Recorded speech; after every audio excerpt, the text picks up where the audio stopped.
should be.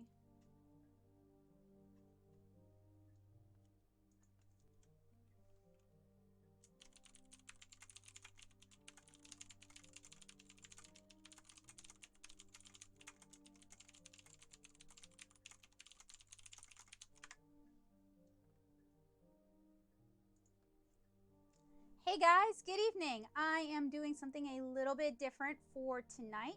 I'm utilizing a face cam because I wanted to talk to you guys about kind of the future of this channel and how COPPA is going to affect that and just some other things. And I wanted you guys to be able to see my face partially so you can see that I am a real human being with feelings and emotions, and also so you guys can see how sincere I am about these things. So the main meat of tonight's stream is we're talking about the very ubiquitous variety of how to draw manga books. And these are all from the Nashville Public Library, and we had a few more of them, but we had to return them because these books are incredibly popular. That's actually one of the reasons I want to talk about these, is this is the system for drawing that most people start with, and this is the system for drawing that kept me from improving my art for 10 years. This is the reason I am such a big fan of constructive human anatomy.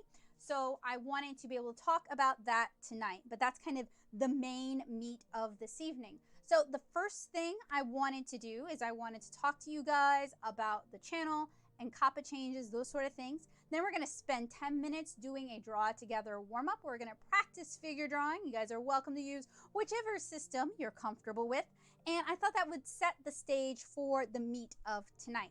So, hey guys, good evening. That's right, Calvin, how to draw manga again. So, anyway, let's go ahead and get started. So, I don't know if you guys watch a lot of YouTube or if you kind of come onto YouTube because you know me and I kind of drag you on here or whatever, but there's a lot of changes that are going to be happening here on YouTube very soon. It's already started, and they're aiming to roll out the meat of their changes in January.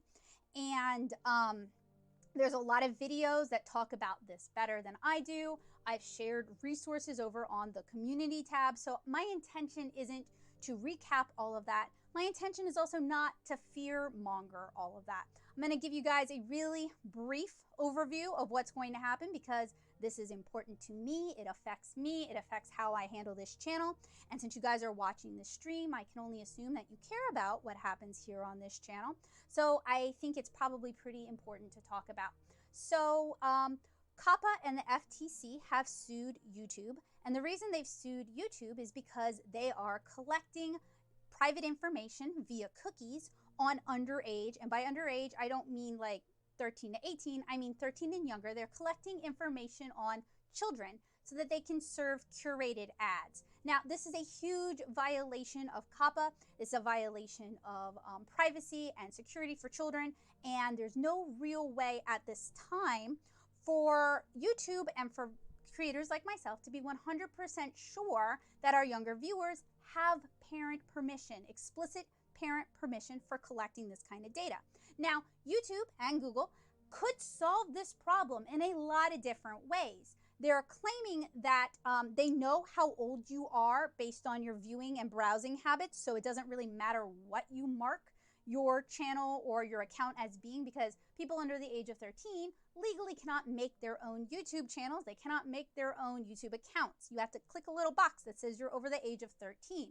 Now, lots of kids share an account with their parents, and here on this channel, as well as on any of my social medias, I heavily encourage you to watch with your child or to watch with your parent when you're watching my content. I make all ages content. I don't necessarily make content for kids, and I'm not going to curate the experience 100%. This includes the interactions you might have in my chat. It includes the interactions you might have in my comments, and it includes the interactions that you might have on my Discord server. So already from the get-go, I try to make it clear that while I create art content for all ages, I am not necessarily making things for kids. So COPPA and the FTC asked YouTube to stop collecting information on underage viewers. YouTube decided to pass that buck on to the creators asking us to self-monitor, to self-report, to self-regulate our content. Channels like mine, where we have very cartoony art as a frequent occurrence on this channel. Channels that do like Lego builds or play games that are very appealing to children. Basically anything that might appeal to children, could appeal to children, could theoretically be for kids, even if it's not for kids, even if it uses strong language or has adult themes, needs to be marked as for kids here on YouTube. At least that's my understanding of reading the regulations. Different people have different interpretations of that, but I gave it a lot of thought. I spent a lot of time considering it, and I decided that it was best for me and for what I do, because I can't afford a $42,000 fine. I make hardly any money on YouTube at all as it is. I decided that it was best for me to mark my channel as for kids, as per their suggestion, and flag individual videos as being not for kids. That doesn't mean I think all the content I create here on this channel is for little children, because 13 and under, that's a small gamut. It's that I acknowledge that I make content for a variety of people. I'm very careful in how I word things. I try to explain things very carefully because I have a lot of people with mental disabilities and neurological disorders who enjoy my content as well, and I don't want them to feel left out or left behind. So I try to structure how I do things very deliberately and very specifically. And I realize that that kind of falls into what YouTube considers as part of for kids, which I don't really like, but it is what it is, and I can't hire a lawyer to defend me on this one. I just don't make the money from it. So how is this going to affect the channel? Well, since I marked my channel as for kids, we're going to lose several things in the very near future. We're going to lose the ability to comment on videos that I share. We are going to lose the community tab where I enjoyed sharing art with you guys, talking about things with you guys, and we're going to lose the chat feature here on streams. So this has been very it has been jarring, yeah, but it's also been extremely upsetting for me. I've mentioned several times that this year has been a really bad year for me. I have not found YouTube to be particularly rewarding. I have not found my teaching gigs to be particularly rewarding. I'm a big believer that you put enough time into something that you get good at it and it starts to become more comfortable. As someone with ADHD, I'm used to being uncomfortable, and I've learned that if I just spend time getting used to something, I can become comfortable again. But these changes, as well as some of the comments on my videos, have just really made YouTube not particularly worthwhile. I think video format for tutorials can be very, very useful, but it's not necessarily worth all the trouble that it causes. So I wanted to be honest and really straightforward with y'all. I wanted to talk to you guys about this, and I wanted you to be able to see my face because I wanted you to see how I feel about it. I wanted you to see my facial expression. I wanted you guys to see how important this is. I'm one person. I'm one person in a crappy studio.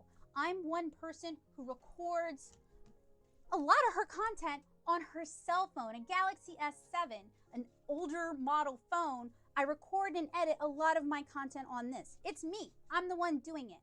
I buy most of the products I review, and if I don't buy them, I disclose them to you guys because I believe in being honest with y'all. Part of me is kind of excited to see how these FTC and COPPA changes are going to play out because I think a lot of channels that make money off of deceiving and strong-arming kids are going to find that it's just not financially worthwhile anymore and go the way of the dodo. I'm hoping that things kind of settle out. I've been very vocal about my opinions, both to YouTube. I filled out surveys. I filled out FTC complaint forms. I've been very vocal on the community tab. I've been very vocal on my Twitter. I am really hoping that YouTube will rethink some of their changes. Now, I am 100% fine with YouTube not collecting data on underage viewers. I would say under 18, don't collect any info on them. We can't see that info. As a creator, I don't have any access to that. My analytics say that the majority of my viewers are 18 to 34-year-old women. So clearly I'm not getting the info here. Whereas like I get a lot of kids come say hi to me at shows, and a lot of my comments seem to be from younger viewers. So like I know there's a disconnect there. I'm fine with that. I only make about $50 a month in AdSense, and that's also combining the AdSense I have on my blog. So losing that $50, that's gonna suck. It's going to make it harder to buy consumables, but it's not the end of the world. I have a Patreon to help me with that. What I care about losing is I care about losing the comments, I care about losing my community tab, and I care the most about losing my chat. For me, there is no reason for me to stream if I don't have access to the chat. For me, there is less reason for me to create tutorials if I can't answer people's questions.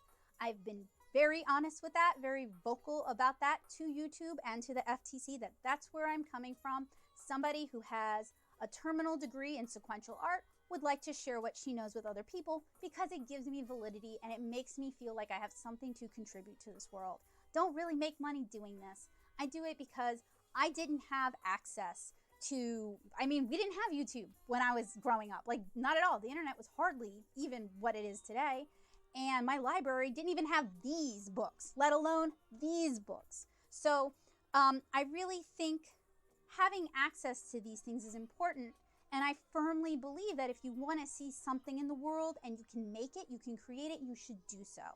So that's kind of an important topic. I feel like I probably said it as best as I'm going to say it. Now, I also want to point out we have a month left where I can still get comments on your videos. And I do want to point out that I read your comments. I may not read them immediately when you leave them. Sometimes when I'm doing different things with videos, I'll go through and I'll answer all the comments, but I do read them. And I'm also going to point out that when you leave shitty comments, when you say something ugly, that hurts. Like, I'm a person and that hurts. I'm not talking about like, if I say something wrong and you politely correct me, I want that. This is a community. If I ask your opinion and you give me your opinion, I want that. This is a community.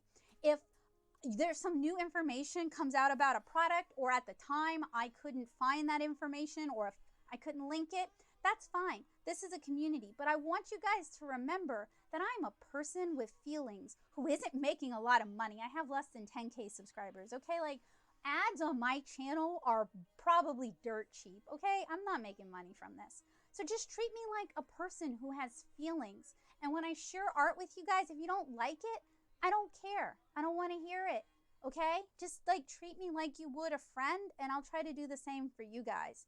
I'm not even sorry if that sounds kind of ranty, because Joseph's laughing in the background, because it really does hurt my feelings. It really does mess up my day. And I think it's a crappy thing if you had a bad day to go take it out on an internet stranger. So I want to lay that out there because we got a month of comments left together.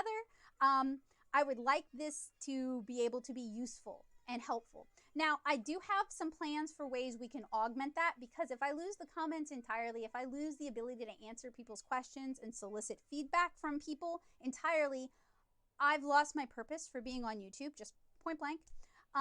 So I've been strongly considering doing a series over on Skillshare.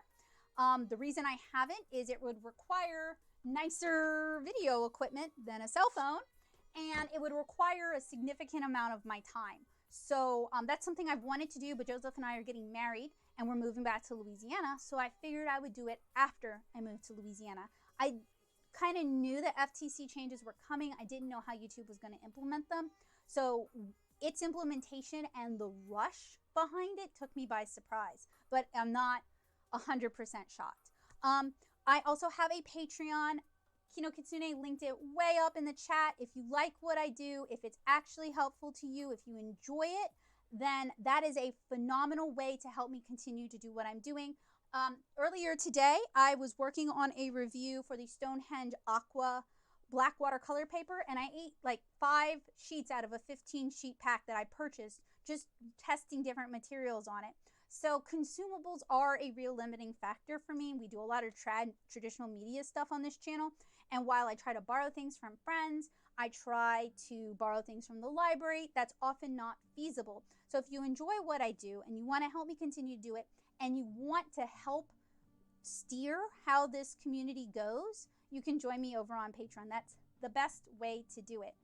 And I've been sharing my videos over there. They always get videos early access, and they can still comment on videos over on Patreon. So if you like the ability to comment, that's a great way to do it. I also have a Discord server called the Paint Box, where I also share some of my videos. That could also be a way to comment on them. If you want to comment them, you can get a hold of me on Twitter and on Instagram, although please do not tag me in every single post you make. Please don't. Please, it's very overwhelming. I usually follow other artists back, so I probably can see your art. And that's how I would prefer to do it. Now, if you have a specific question that you want to ask, you can get a hold of me on email. You can get a hold of me through direct message on Instagram. You can get a hold of me on Twitter, and you can get a hold of me on the Paint Box. So I wanted to just kind of lay that out first thing for you guys. If you're disappointed that I'm doing another video on manga, that's too bad. That's what I like. That's what I do here. I make comics. So I guess I'm sorry if you don't like that. There are lots of other channels here on YouTube. So yeah, anyway, let's go ahead and do that 10-minute warm-up. This has been on my mind for 2 weeks. It's been really bothering me for 2 weeks. Things keep popping up that keep pushing me into like, maybe I need to leave YouTube because this ain't working out. And it's never really worked out, but it was okay for a while. And now it's starting to enter the, it's not okay anymore. So that's definitely been on my mind. And I'm really happy that I can talk to y'all about it and get it off my chest. And you can kind of see how I actually feel. Because as someone with ADHD, when I read text, if I don't know the person, I can't really tell what intonation you're using, what emotion you're putting behind it. So I think tone of voice and facial expressions are really important, which is why I wanted you guys to be able to see me so you could see that I was sincere. And you can also see the glorious environment that I do my recording in. So we're going to do that 10-minute warm-up. Turning off the face cam.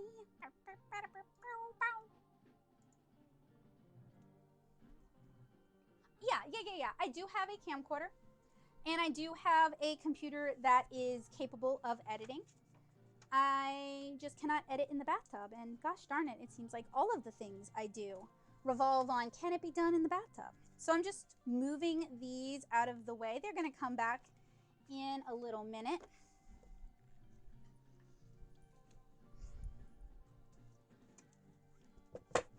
And I do appreciate you guys joining me tonight, especially because I don't know whether or not I will continue streaming in the new year. It really, really depends on what kind of changes. Actually, if y'all don't mind, I'll show you guys some of my sketchbook. I don't really know if YouTube is going to walk back any of those changes. I mean, Patreon talked big bad talk and walk that back, so I am kind of hopeful that YouTube will rethink some of the decisions that they've made.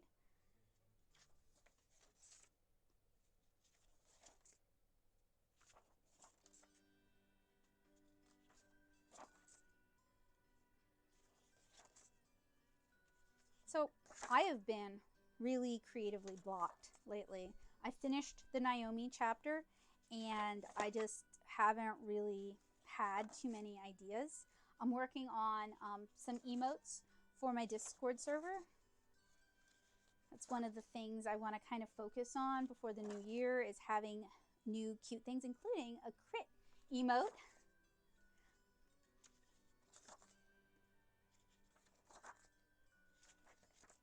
But not really a whole lot. Certainly nothing I've been like super wanting to share with people. But even doodles are good, because even doodles are something. Mostly just playing around with stuff though.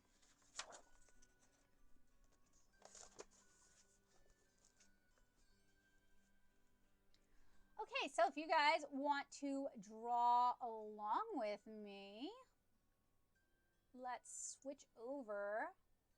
That is not the view I want for you.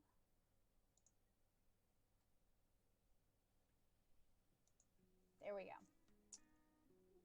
we are going to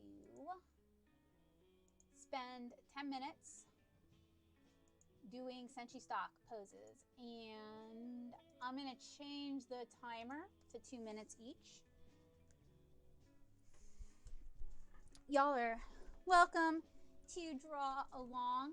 That was an aspect I really liked, was like this.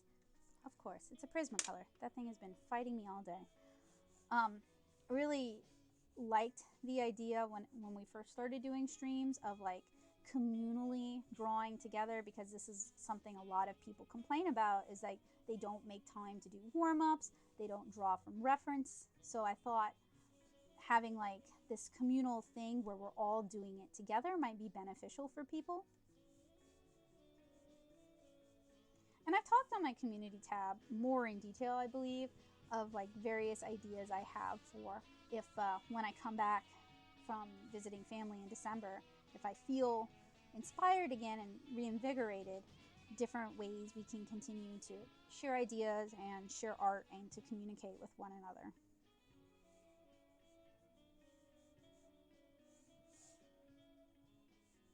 And part of me feels a little bit bad because I know I got a little bit ranty, but I also feel like people don't know better if you don't tell them better, and people are going to treat you the way you tell them they can treat you. And I know for a really long time I've been kind of mealy-mouthed about how people talk to me and what I'm okay with, and I'm just not okay with it anymore.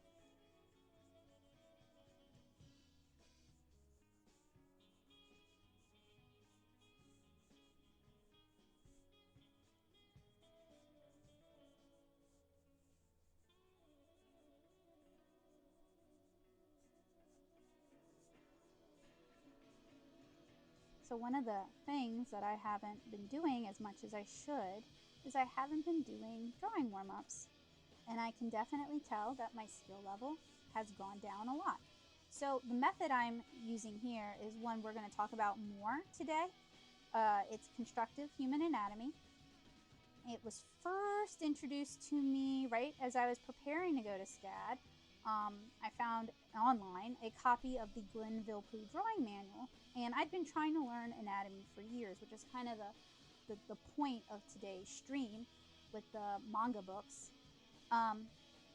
But I'd been doing like you know what I mean? You'll see it in a little while. I'd been doing that system for years, and my art was not improving. My ability to draw figures wasn't improving. I was spending a lot of time erasing and redrawing,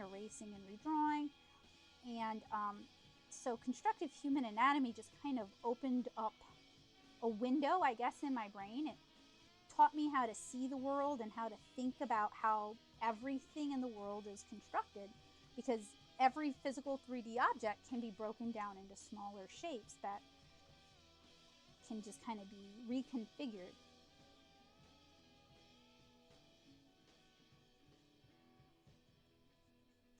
And that just kind of helped me take the leap I needed to take. I mean, it didn't come easily. I was putting in an hour, 2 hours every night studying constructive anatomy, because it's not like my undergrad taught it.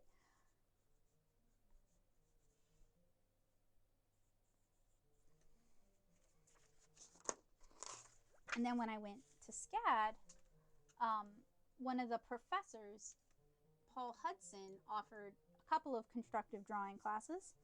And I took his figure drawing class, and he was like, "Why are you taking this class? You have a really cartoony style."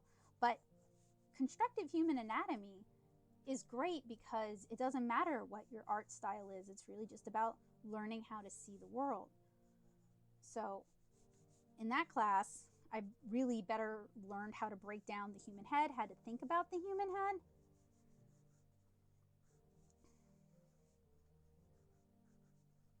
So now I teach specifically a couple of drawing classes.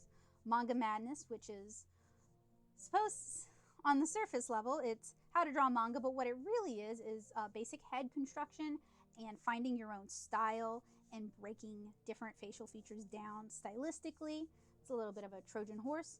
And from stick to figure, which is, it can be tailored to even very young kids can pick it up. And the premise is if you can draw a stick figure, you can learn how to draw human figures. And one of the things I kept noticing is that kids who were taking from stick to figure were doing the old, and this is what the legs would look like, right? It's like ovals and balls system. And who? I'm gonna have to look, sorry. Oh, flag raid? Hi, good evening.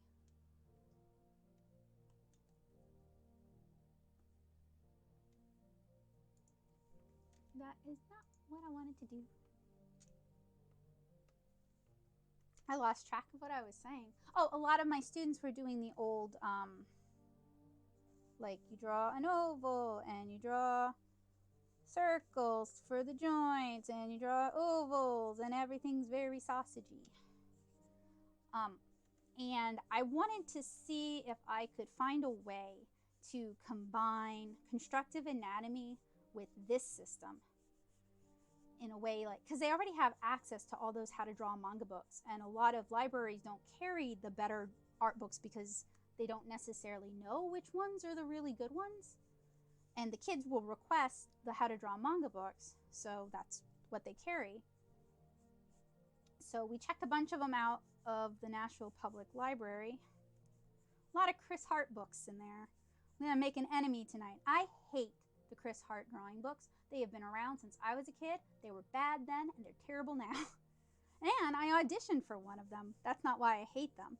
It was kind of like making a deal with the devil. An editor friend who worked at Viz knew that they had an opening coming up, and he put my name in and they had me do a test. I can show you guys the test. I hated the test because they wanted me to draw with that system.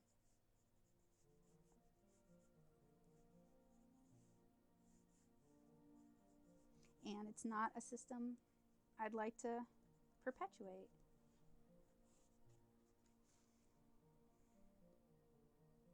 Joseph, if I toss some color pencils in your general direction, do you think you can sharpen them for me? I had a sharpener. And I promise I will read through the chat. I'm not like completely ignoring you guys. I had one. Oh, that's good. Did you tell them about our Thanksgiving? It was very low-key. Stayed in, cooked a couple of pork roasts, mashed potatoes, greens. Very chill. My family's all in Louisiana. Joseph's family's all in Louisiana. And I'm going to spend a month visiting with them in December and teaching some classes through the St. Charles Parish Library. So decided not to do Thanksgiving at home. Just do a long Christmas.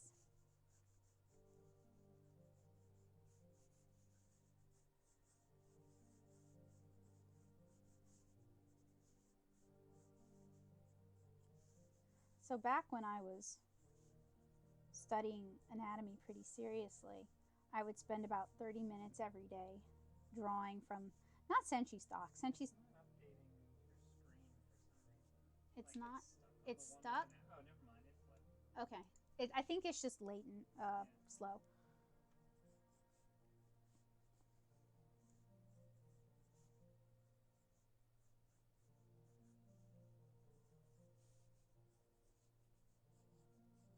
And I wish I mean, I don't think doing an hour of figure studies is necessary anymore because I was just trying to learn the basic system and memorize it. But I think I would like to go back to like 10 minutes every day doing warm-ups. And not just figures either. Another exercise that I think is really good for helping people improve artistically is to sketch a corner of your room and just pick a different corner every day and try to draw all the details that are in it. And if you're a messy person, this is particularly good because lots of objects to draw. It also kind of, like if you're populating rooms in comics, it kind of gets you thinking about what people commonly keep in their home or in their office or in their studio or in their waiting room or in their cafe. pantry. Oh, actually, drawing a pantry would be good. Another artist, Key, suggested if you're trying to improve your perspective drawing and understanding 2-point perspective, drawing bookshelves is a really good way to get better at that. And I think they've got a good point. Feather says she's going to watch later. She has to go. All right, have a good evening, Feather. Good luck finishing up classes.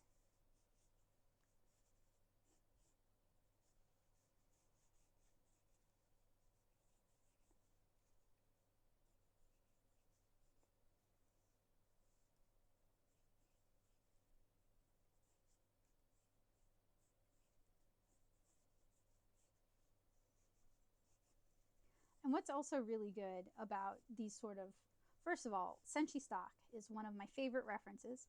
She has a Patreon, so if you find yourself using her stock frequently, you should support her on Patreon. She has a DeviantArt where you can download image packs if you're looking for specific poses. And she also has this pose generator that we're using today. Now, I am a patron of her Patreon. I have it set to update every 2 minutes. I know. I'm watching you draw a different figure. Wow. There is the one you drew before still on the screen. So maybe if you just move the mouse around or something. OBS is just being weird, basically. Sorry.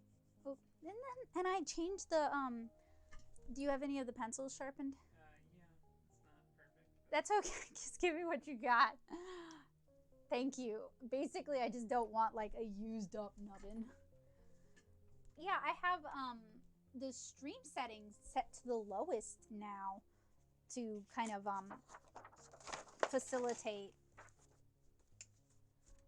not having constant latency. I'm not sure what Maddie means. She asked if this is Senshi Stock's Patreon. I have a link to it. I'll just drop that in the so this is Senshi Stock's Patreon.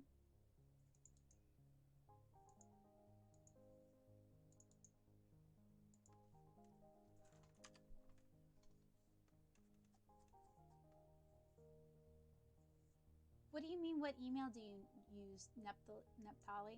Tally? You use your email.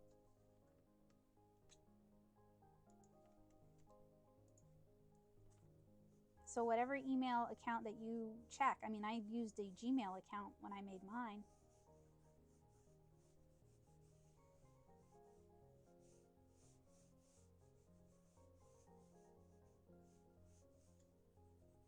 Thank you for sharpening my pencils, but these are Prismacolors, and this is why it was done. Snip, snap, done. It was real finished.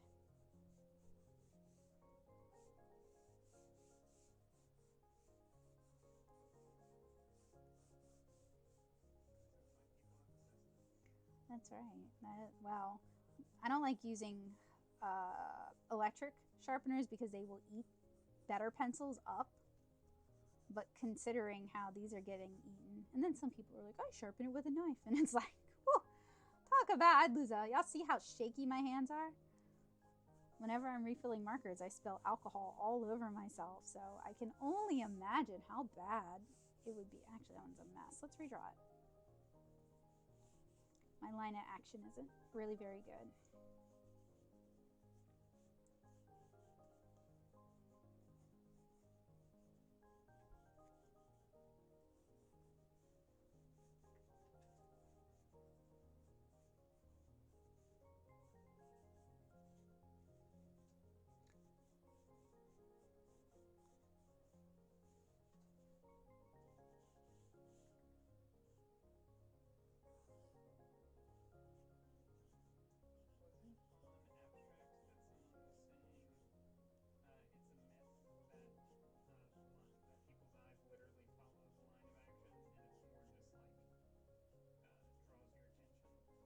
I don't remember that. Which episode would you? This one is a challenging one. Oh, let's pause.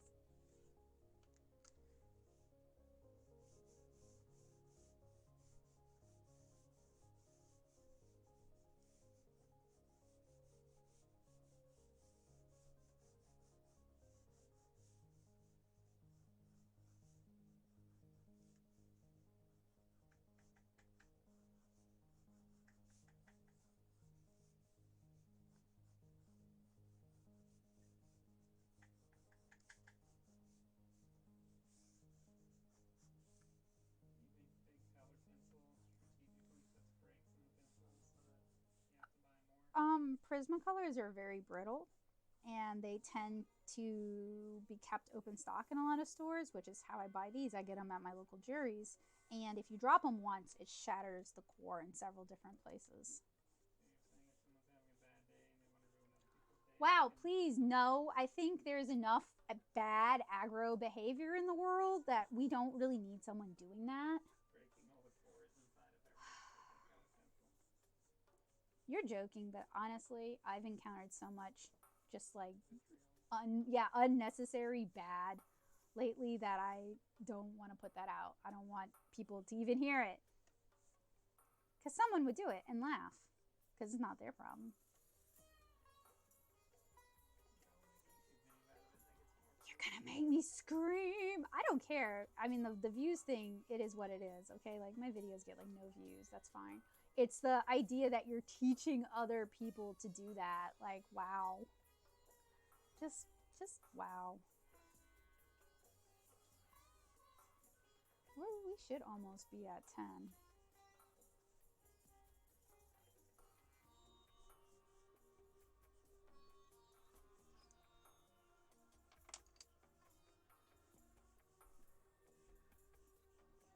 Also, like, I'm going to be talking a lot about constructive human anatomy today, but if you have a system, and there's loads of different drawing systems, if you have a system that you like better, that works better for you, don't worry. Don't feel like you need to. Right, there's no right way to do it. It's just about presenting options, which is why I don't like those books, is because they all tend to use the same method, and it's just not necessarily a great method. In fact, if any of you guys have tutorials or like blog posts or demonstrations that show how you think about anatomy and how you approach anatomy and want to share them, please do. I definitely want to encourage people to think about how there are different systems and different ways of thinking about things. And sometimes taking something from another system can help, even if you use a different system than that, can really help you figure something out and learn how to draw it better. Okay, so I'm gonna count 1, 2, because I know you guys don't want to watch me draw figures from Senshi stock forever. 3, 4, 5, 6, 7, 8. Too short. So 2 more. No, I said I was doing it for 10 minutes. You're right. I was only going to do 5. Thank you. All right, so this is the Senshi stock random pose generator. I really love using this thing. Hey, Jill, good evening.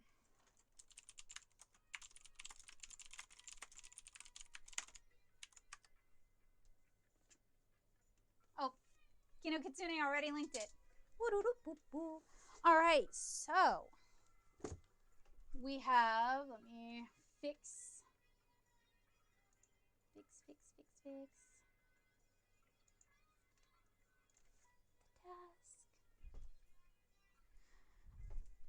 All right, let's dive in to those meats.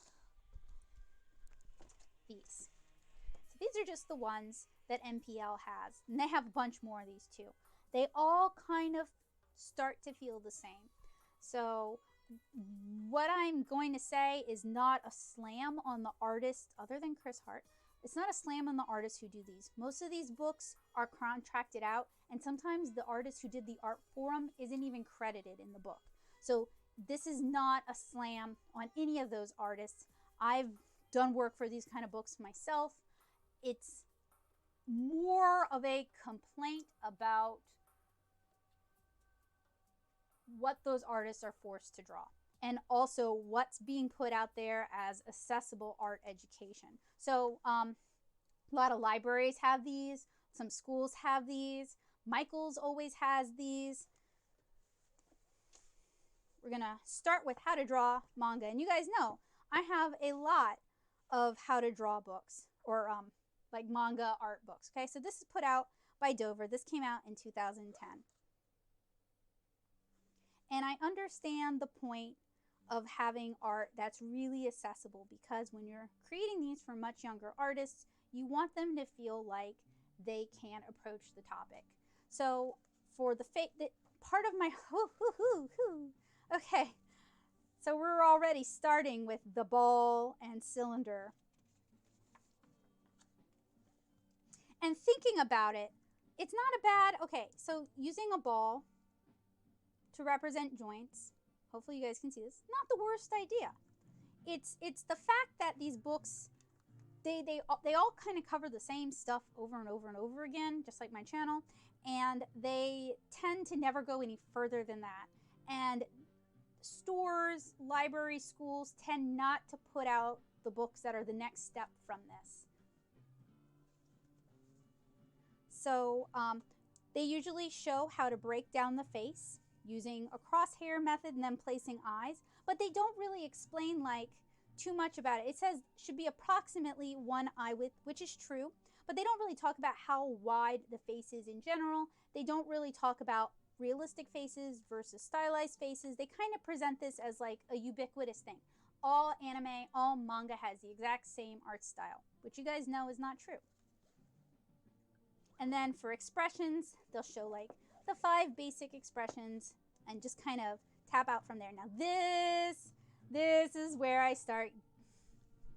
This is where I'm like, no, come on. So the problem with this system is you can't really draw it in perspective. It doesn't really teach, it doesn't really elaborate, huh? It doesn't teach you how to rotate. It doesn't show you how to draw other views. It doesn't show you how different poses will affect those shapes. And it doesn't really explain how these shapes translate super well into this. In fact, they don't even draw the shape through. So what I mean by draw the shape through is you see how that's a cylinder? It would be, let me get a piece of paper. I moved all that, so I have to grab it anyway. I have a very small desk and not a lot of room around it.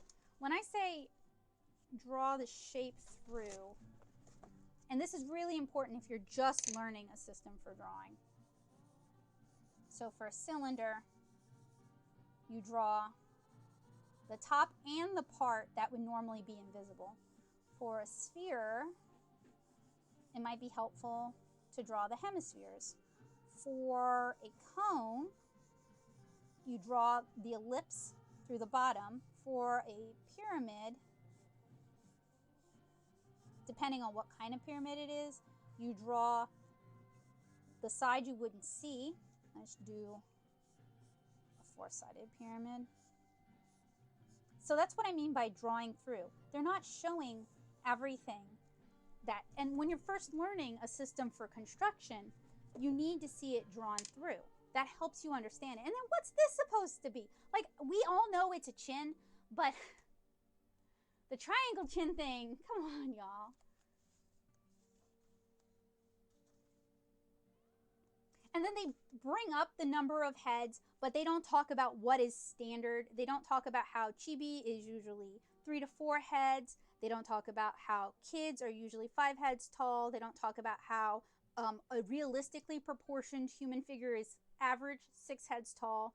They don't talk about, they just say heads. Like, this is something these people already know. They also don't show the heads. So one of my problems with these books is you can kind of tell the writer has read other art books and they've learned some things, which is great, but they don't understand that this audience hasn't read those books. They're not familiar with those books. This is their first time encountering this concept, so you have to explain what you're talking about. You might want to mention where people find these books. I did, like 4 times.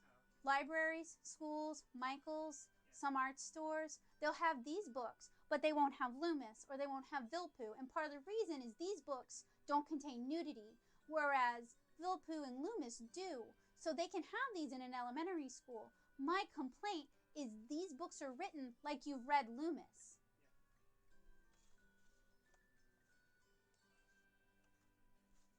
Yeah, kitty cat, Nisa's got it. And then we're going to talk about hands, right? And we kind of have the mitten shape down pat, but they aren't showing how to take this mitten shape and then break it down into fingers. So it's just like all those like how to draw animal books, right? Where you've got step 1 is circles, step 2 is more circles, and then step 3 is just a fully rendered cat. I had some of those books. Or like the feet, like what's, okay. So part of this stream was for me to demonstrate how we would do this differently, because one of my goals in the future is to compile a lot of the stuff I've talked about here on this channel into better how to draw books for kids and teens, or anyone who's just starting out, because like, okay, so usually I tell people to think of drawing like home plate, right? You draw a pentagon, and then if you're drawing this part of the hand, you draw this muscle meat pad, and you draw this muscle meat pad where they kind of connect. Then you do stick figure fingers, and you can pose, sorry, got ahead of myself. You can pose these sticks, and that'll kind of help you figure out the gesture before you've committed to it. Then you want to decide how many joints you want to draw in each finger. Cartoony things usually have 2 joints. Realistic fingers have 3. So if you're more realistic art style, you're going to draw 3 joints. If you have a cartoony style like me, you're going to go for 2. And generally 2 will get the job done. They don't talk about any of that. Then also, the spacing between the fingers, they draw a U when really it's more like that. So it's more squared off. And some people, like my mom, has kind of more webbing between her hands than I do. Some people have a little bit more webbing, some people have less. And before I get too much into this book, I'm gonna switch real quick. So this is one of my, can you see the demonstration on the screen? Is it showing up? OBS? Okay, it looks like it's pulling it. Sorry about that. Okay, so these are, I have a series of different presentations / tutorials that I make available to my patrons on Patreon. And these are what I teach in my real classes. And if I change the presentation, I'll usually try to update it for my art nerds. So this and Manga Madness were both kind of designed for people to work along and work at their own pace. So I'm gonna go through this really quickly. I'm not teaching y'all from this. I just want you guys to kind of see where I'm coming from, because this presentation is pretty dense. And we talk about all kinds of things, from like generating a working stick figure that works well for gesture drawing and for cartooning, to Andrew Loomis's skeletal forms, and I'm going to bring him up again in a moment as part of my books that I actually really love. And I wish these books, okay, let's go back.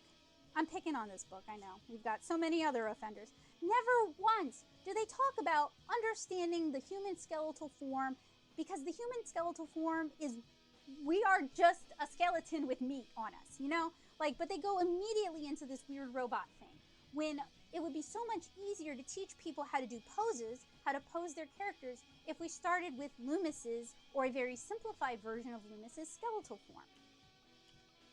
So that's part of what From Stick to Figure aims to do, is teach people how to draw this skeletal form, because if you can draw this consistently and pose it, it's not much more to take it to a more fleshed out cartoony figure. And it's very easy to draw the cartoony figure, the cartoony skeleton, in different poses. So I try to build it up where we start with that stick figure, and now we're talking about 3D volumetric shapes, kind of like what they touched on ever so briefly here. We also talk about different ways to think about the torso, which isn't even touched on in this book at all, really. And there's 3 ways that I like to do it: the rectangle, the flour sack, and the jelly bean. The flour sack is actually taken from the Animator's Bible, which I highly, highly recommend, especially if you have a cartoony art style. And then different torsos and body shapes, which these manga books never touch on.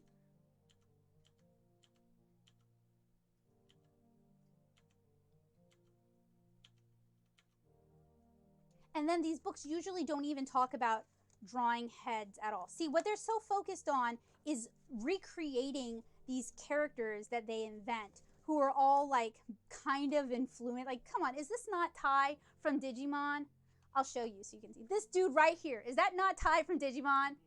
And this guy, is that not Ken wanting to be Ken from Street Fighter? Like, He's way too scrawny to be. he is too skinny to be Ken, but I'm not sure if this artist draws bulkier people or if this artist understands that you can draw big buff tough stuff and it still be considered anime. I think that's one of the big downfalls for a lot of these books is, and this is what they told me when I was auditioning for one, they wanted a very specific generic anime style. There was no accepting that anime can look like all different kinds of things. There was none of that. It was, you're going to do our homogenous style. If you don't draw exactly like this. Which tends to be shonen. No, it's not anything. It's like, I want to call it bad American anime because it's not anything. So like Ben 10ish? It's very Ben 10ish, yeah. And like, okay, so we're drawing manga. So I guess we're drawing all of the manga. So we're also talking about backgrounds. But it's like generic Asia background rather than like, here's how to take a reference photo and break it down and draw what you see in the reference photo. Here's how. Oh my gosh, they don't even like talk about how these figures have been cheapified and deformed to be smaller. No mention of that at all. We're gonna spend lots of time drawing different. And the tournament. What is the tournament? What do we do? Oh, okay. This, I guess, is working under the conceit that we're training in a manga dojo and that making our comic is the tournament. Sure, okay. They don't even explain how hair can be broken down into various masses. It's just very generic surface level. And then we dive into this, which they want us to do this because they want us to basically just copy and paste these like these are clip art. And look, some kid tried.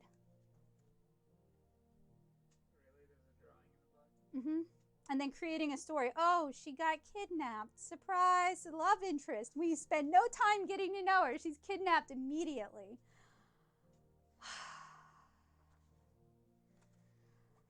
I sure railed on this one a lot. How's the chat doing? Do they hate me? Do they think I'm a terrible person? All right, now we have a Chris Hart book. Wow, Manga Mania. Wow, that is so pixeled. Ooh, when was this produced?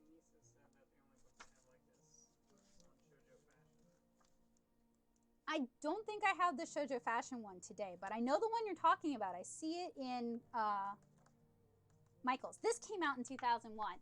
All right, MPL. Why you got an 18-year-old how to draw manga book when there's better ones out there? I wish these still had the cards in the back so I could see how many people checked them out. Look, same front view only, crosshair of drawing ahead. Now, I've done this with you guys.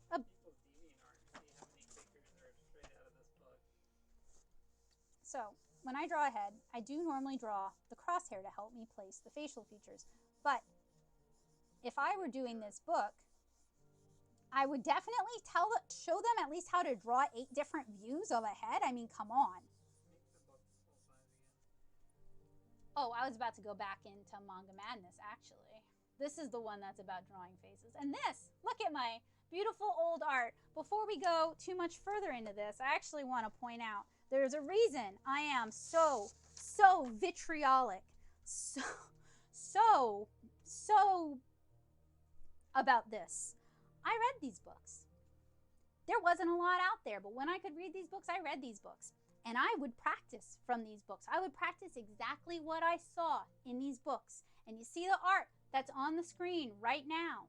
That's as good as I got at the time. I couldn't get better. I spent 10 years drawing every single day, like all during school, and then I'd get home from school and I would draw until I went to sleep every single day. And I watched a bunch of anime and I could copy from the anime perfectly, but I couldn't do anything creative with it. I didn't understand how to draw it. And I read these books. We had the Katie Rice book that invented the triangle, poke your eyes out. My mom would buy these books for me when we could find them. And that's why I hate them so much, is I spent 10 years with this from, gosh, I was like 10 until I was like 19. this was what there was. And I never got any better than this. And yeah, this is cute, but you put that much time into something, you should get better. You should be able to improve.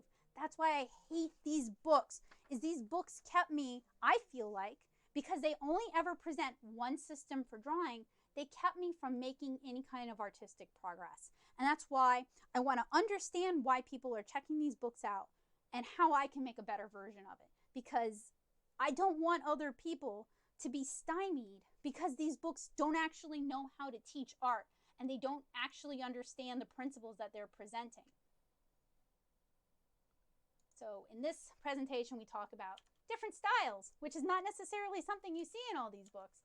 This one actually looks like it might talk about, I don't know, because like for the cover art, everyone's kind of generically the same. I've seen them talk about multiple styles, but what they do is they just kind of enumerate, like, these are 4 noses.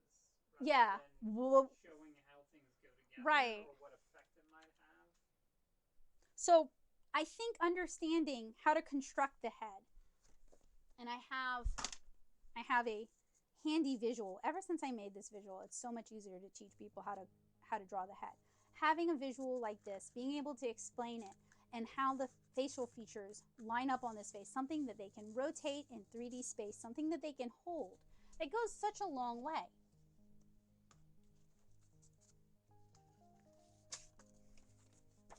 And my amazing art nerds have access, I think, to everything in this packet as well as to these presentations. But this is what I think every one of these books should at least have one of. A skull template, 8 different views that you can practice from so you can understand how the head moves at various angles. Don't just show them how to do one, well, now at least we've got the profile, but they're not explaining anything. And look how huge that eye circle is.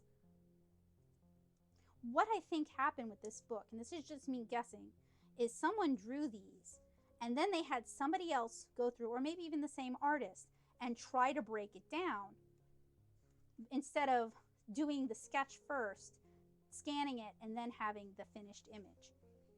And this says Chris Hart, but I'll tell you, for these kind of books, the artists are always different and they don't get credited either, which is why I make it a point to be like, I don't blame the artists.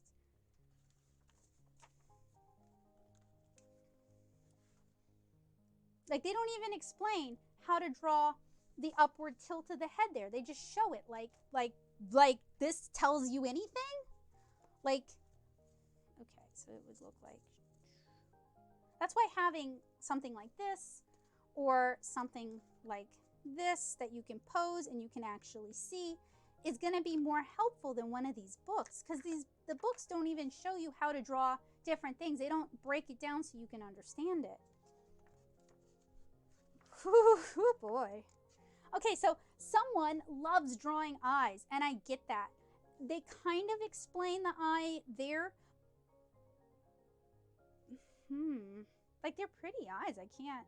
But they're not explaining what's actually going on with this. So I don't know about you guys, but when I was younger, I thought a crying eye like that was just all eyelashes. I didn't realize that what it actually is you actually see a little bit of the eye, but it's like a big goopy pretty shoujo mess, right? I didn't understand that. And this here, it just says tearful closed, but what it really is the eye crying. I mean, obviously it's the eye crying, but the eye slightly open crying. Like, someone is so overcome with emotion that their eyes are almost closed. And then they have the different types with a blurb, a paragraph, but they don't explain like the different genres.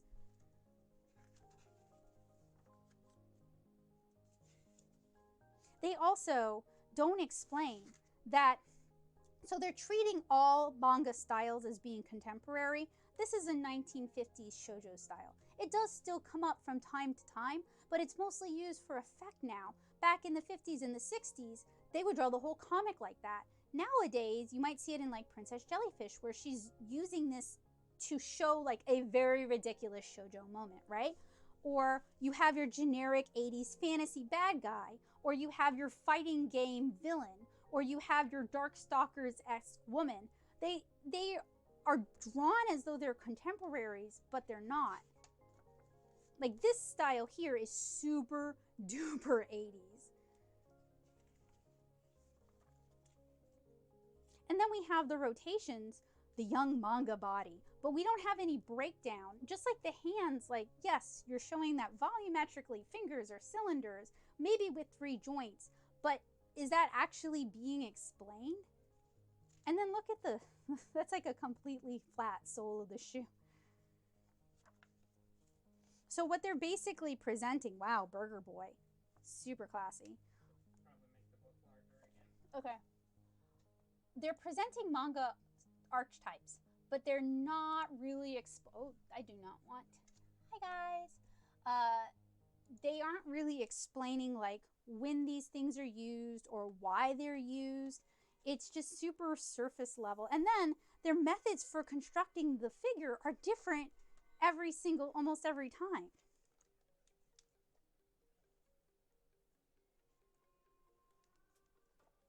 And we go into the shoujo style. I feel like I know who drew this. And I love her art normally. It's still really cute, but this is, I know these are sketches for her.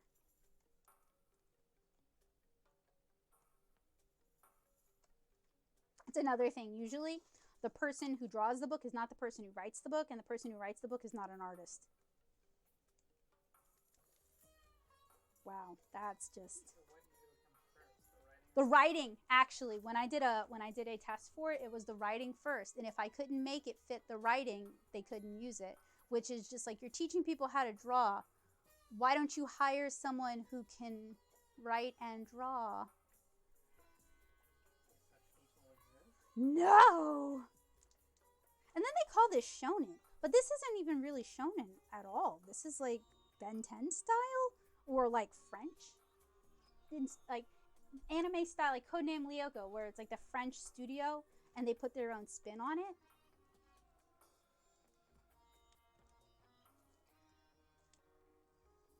Are they even going to explain how to foreshorten? I don't think so. They call it dynamic poses, but they don't explain foreshortening at all. It's all, man, everything in this is super duper inspired by like 80s and 90s stuff. The bad boys of manga. This is called a rock star bad boy. Really? It's like ripped right out of like Record of Lodoss War. You gotta say at least one positive thing per book. Do I have to? Yeah, you said this was gonna be... Did I? Not entirely negative. Not entirely negative. Okay. Are you sure? I'm sure you said that. Okay. Some of these fighting poses are really nice. But they're not explaining that you need that working from reference. And they even sell reference books of this, which at 2011, you couldn't just go on a Senshi Stock or some other pose reference site like Pose Maniacs. You couldn't just go onto a site and find this stuff. But it would be nice if they explained that it helps to work from reference. So would you mention some reference books at the back of the book, or would you... Let's see. I I wonder if... Why did we slip? What is this? What is all this? What is this? It's a glossary of words. Wait, wow. What? Why is this? Sorry. They do at least talk about, oh cool, they have an editor with Bill Flanagan and a plug for Fushigi Yugi.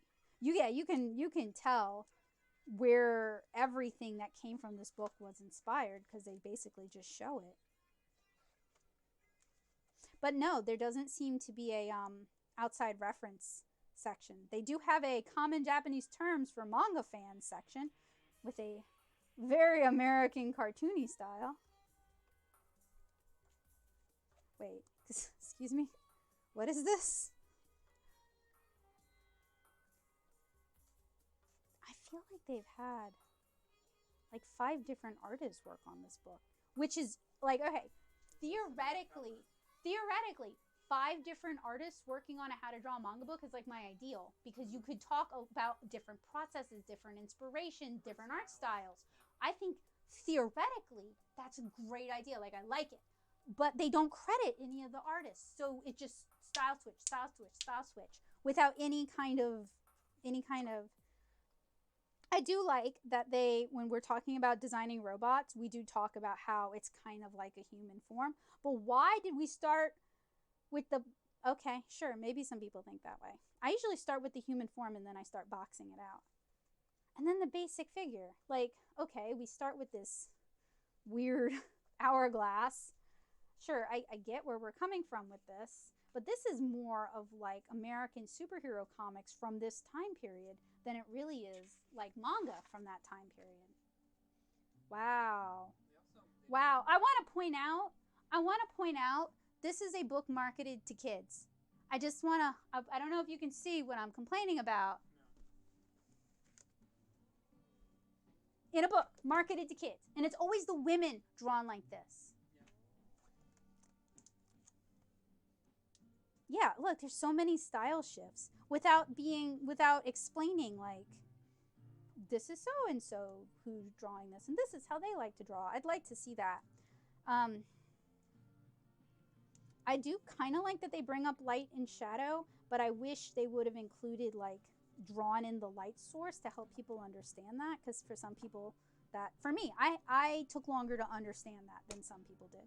So, this is Manga Mania, How to Draw Japanese Comics by Christopher Hart. He drew everything in here, right? Let me see if I can actually... Right? I'm trying to see if they have... Okay, they do. They have the... Ha! I was right. The person... Oh my gosh! That's so weird.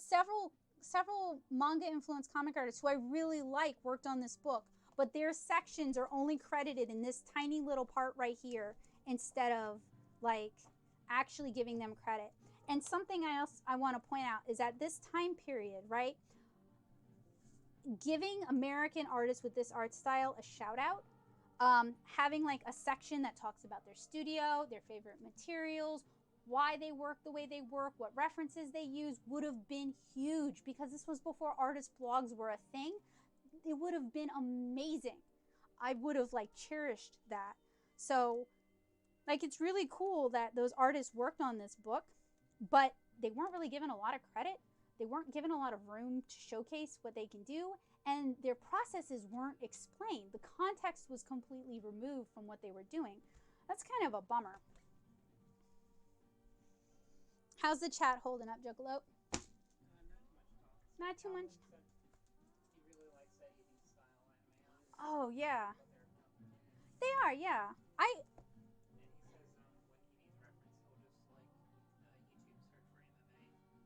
So that's an excellent, yep, that's an excellent source.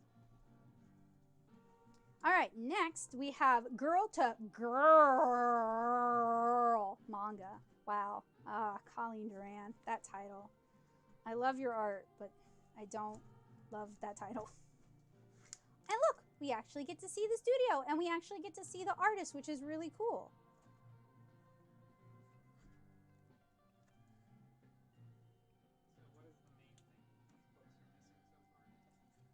Enough explanation. They introduce a topic and then they run away from it because they're afraid they're going to scare you off. But I can tell you from firsthand experience, it's like giving somebody nails and no hammer, or a hammer and no nails. This one is cool because they talk about the materials that they use. I like that. They talk, oh, look, they actually explain the head height thing. Check plus. They also talk about different stylizations. And they have, I hate the grrr part, but okay. They recommend taking a few photos of family and friends and taping it to a sunny window, then putting a thin sheet of paper and tracing it so you can understand human forms, which I think is actually really useful because this book is aimed at younger artists. The face makes it manga.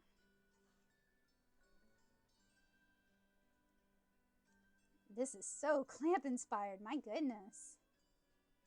And then they actually, look, that's a good question.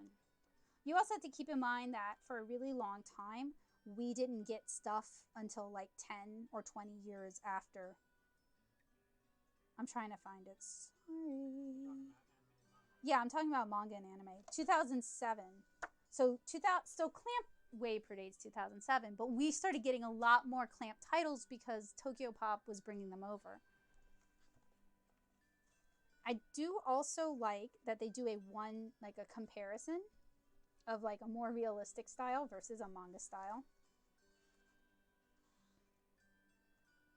And they show, now, I will say, not super a fan of how the chin is broken down for that, but that's my personal opinion.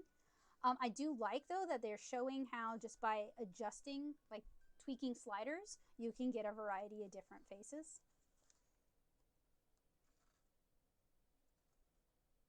I like that they're comparing a realistic eye. I like that they're showing, like, this is the realistic thing, and this is how we stylize it. That's something I feel like a lot of the How to Draw Manga books completely skip.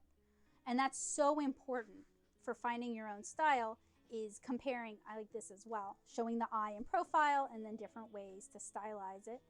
Half the people who get these books either want to draw their favorite character or draw themselves in an anime style, right? I don't know. I got these books because I wanted to do my own comics. Simple tricks for special eyes. These, they're cute, but like if you saw that in a book or a comic, Galaxy Eye, I would be a little concerned for that character. So a lot of this art is being rendered with marker, which I like. I wish they would talk about that. Maybe they will later on. Oh, we get jelly bean eyes! Wow, that is a dated. I don't think jelly bean eyes are as popular anymore. And then talking about tears and how they stream, like how they follow down the face. Let's see, they actually show that. This one might be one of those where I'm like, there's a lot of really good stuff in this one. And honestly, there's so much. I wish they would have shown the underdrawing a little bit more for this, because I can tell she did the slice, the circle that denotes where the ears and stuff go. I wish she'd show that, because it would make ear placement easier to understand. But it's also not the best reproduction. And honestly, they were probably working with really light, sketchy pencils at the time. I also like that they're talking about different views. I do feel like we have a bit of that cat drawing symptom where we start out really basic and then we have something really detailed. But they did show us earlier all the different types of eyes, so you could kind of just fill it in from there. Wow, this is so Clamp inspired.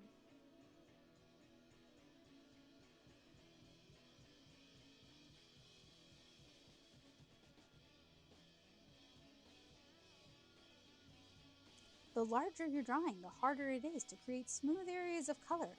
Good quality marker sets come with a colorless blender marker that helps smooth out those blotchy tones.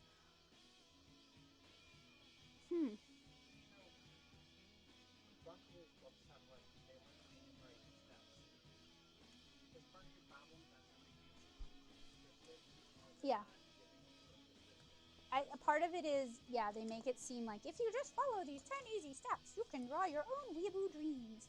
When it's really a very complicated topic. No. No, no, no, no, no. No, no. The real thing I hate is the ball, like, the sausage and balls. Like this image here. That's the thing that, like, really, really sticks in my craw. Or the mannequin form. The mannequin form is better, but it's sometimes hard to understand how this becomes that and how that maybe becomes this.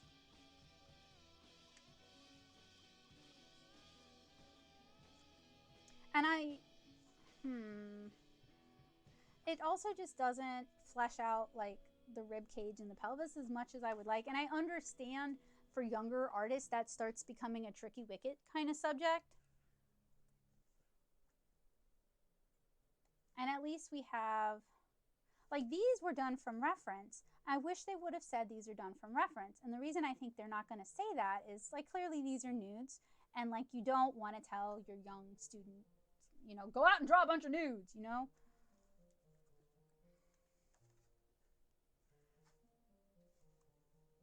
I'm going to flip through this one kind of quick.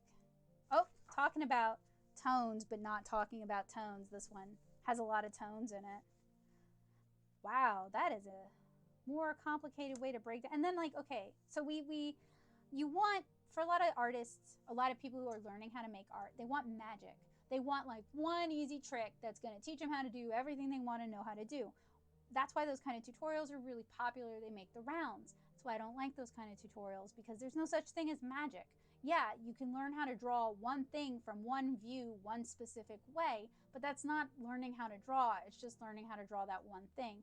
And when it comes to hands like this, like, okay, realistically, we have bones that radiate from our wrist bone that then connect to our fingers. So like from a skeletal structure, that makes sense. But they're not really explaining how to pose the hands in different ways. And hands, come on, every mangaboo artist knows they hide those hands behind their back. Let me see, I think From Stick to Figure talks about hands. So this is how I prefer to teach hands, where we have home plate and we have the stick figure hand, and then we do some poses with that, and then we kind of start fleshing it out, thinking about the hand as like something that can have a gesture of its own, and then how to actually flesh out the hand. And I probably, if I were to make this into its own presentation, I would want to talk about posing the hand and what is realistic and what isn't realistic for the hand. But like, even if they just showed the underdrawings for these hands, it would be easier to understand. At least they talk about folds. I think this is the first I've encountered that talks about folds. And for a really good fold reference, Jack Hamm's book, which is part of my pile of books that I recommend over these books, has really good fold stuff. But the fact that they're talking about movement of clothing and how clothing drapes is helpful. Thank you. I got caught up on the no girls in sailor suits here. Like, whew, shots fired, y'all. Although, that's really cool too. And then actually showing how the dress, this elaborate dress, is built up from basic shapes, that's really good to see.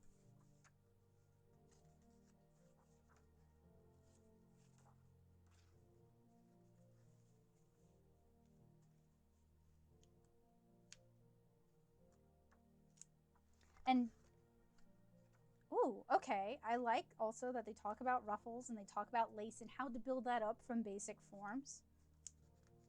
And I also like that they're talking about building hair up from basic forms.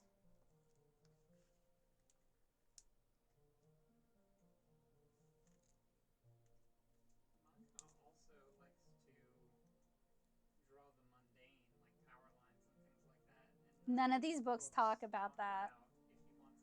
Because you have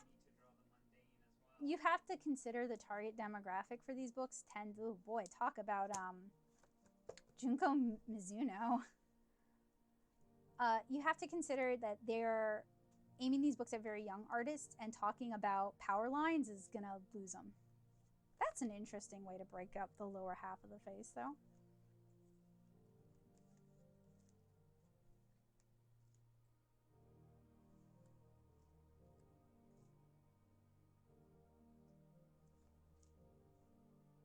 Oh wow, that is like right out of Mars. Is it bad? I feel like I can tell where all of the inspirations were pulled from, but I think it's because I still read a lot of manga, but I was reading a lot of manga that's contemporary with this at the time. And then, of course, if you're gonna draw with impact. We have Discover Manga Drawing, Manga Fantasy Madness, and Manga Secrets.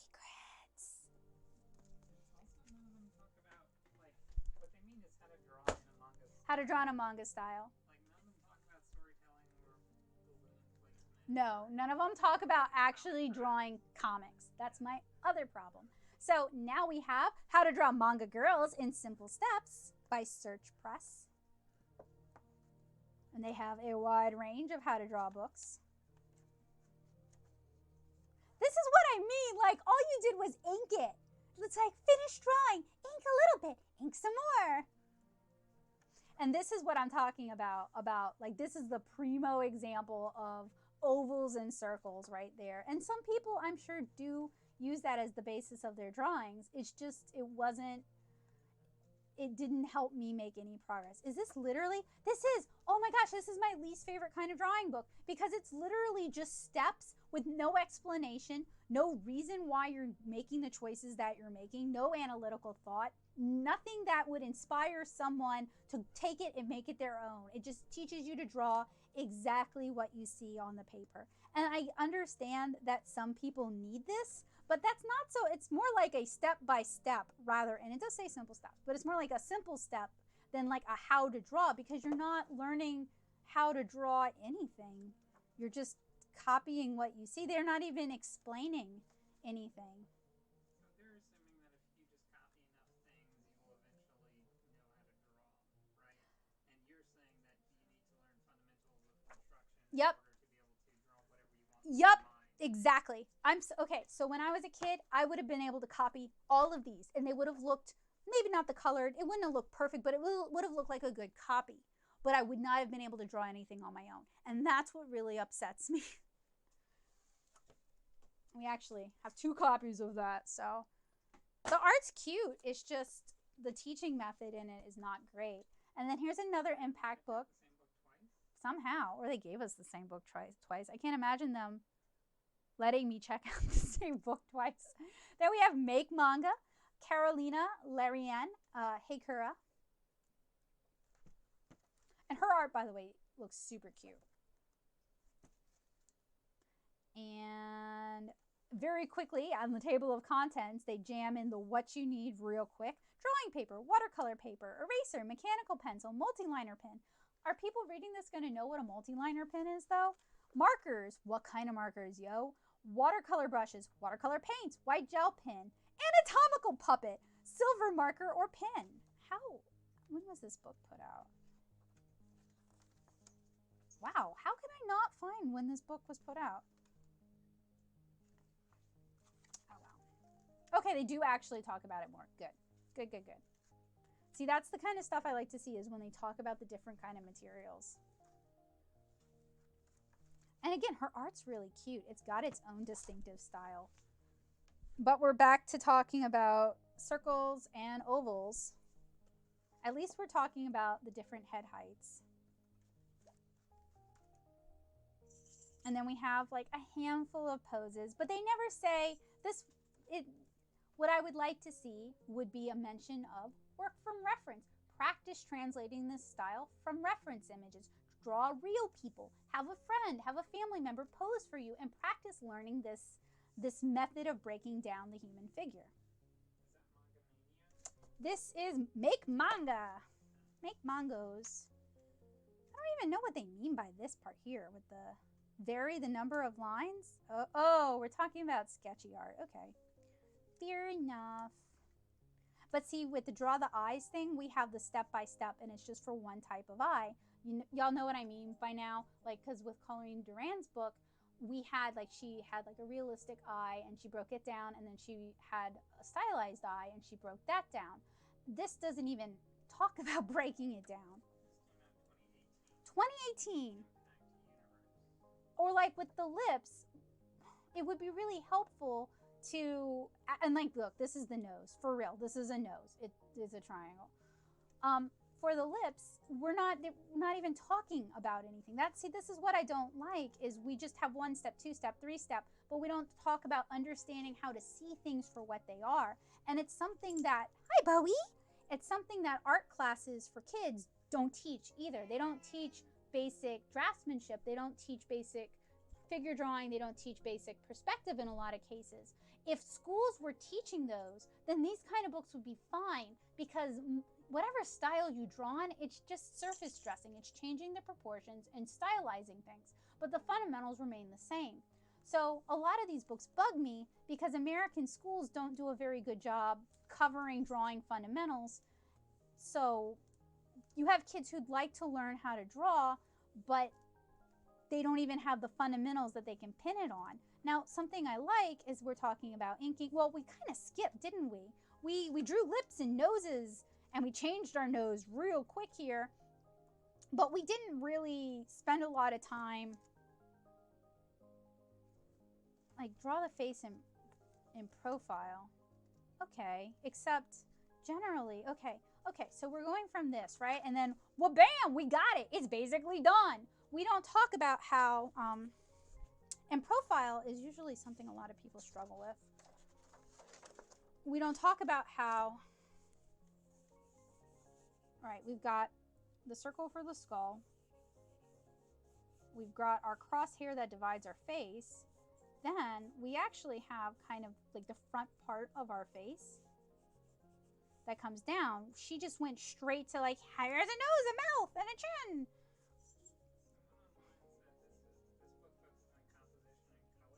Does it? I haven't gotten to that yet.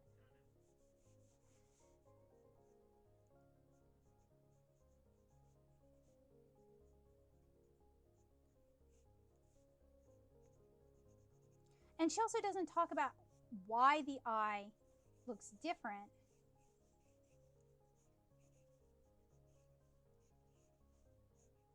from a side view. Whatever. Like, the more I go over these, the more I just feel kind of like bad, because I know teaching drawing is difficult. I know teaching art is difficult. I know getting concepts across to people when you can't get feedback on whether or not the concept is even understandable is difficult for people. I also know as an artist, it's easy to assume people know what you're talking about when they don't actually have the experience to know, which is why having non-artists read through your stuff, having non-artists do your work along with your tutorials to see if they work is really helpful. But this book is trying to cover so many things that it doesn't really color a background. Did we talk about how to draw a background? No, we're just gonna color it, man. Like, we've got some background elements, but like, how do you place them in? And again, her art is super cute.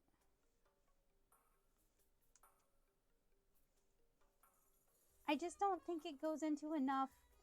Like, even if the book was mostly just marketed differently, framed differently, if it was just an art book that did step by step for her drawings, like some of the Japanese books I have, and was titled something different, I'd feel differently about it.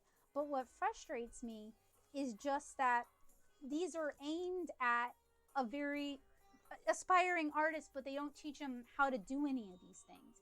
And then this girl, she's using alcohol markers, and her art's super cute. And to be fair, alcohol markers are more accessible than buying a computer in Photoshop, but they're still really expensive. Okay, so I talked about books that are disappointing and that I'm not a fan of. MPL, 5 people rated How to Draw Manga Girls, which was your least favorite. 3 people gave 5 stars, 1 4-star, and 1 1-star. I mean, you know what? The thing is, like, I'm coming at this as a 33-year-old comic artist who has 2 degrees in art and teaches art. I'm not coming at this right now. Oh, and has 10 years of bitterness at those books for not giving me what I need.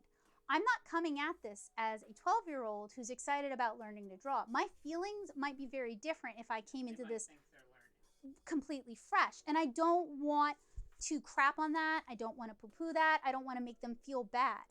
I want them to succeed. With my whole heart, I want them to succeed. I don't want them to struggle the way I struggled.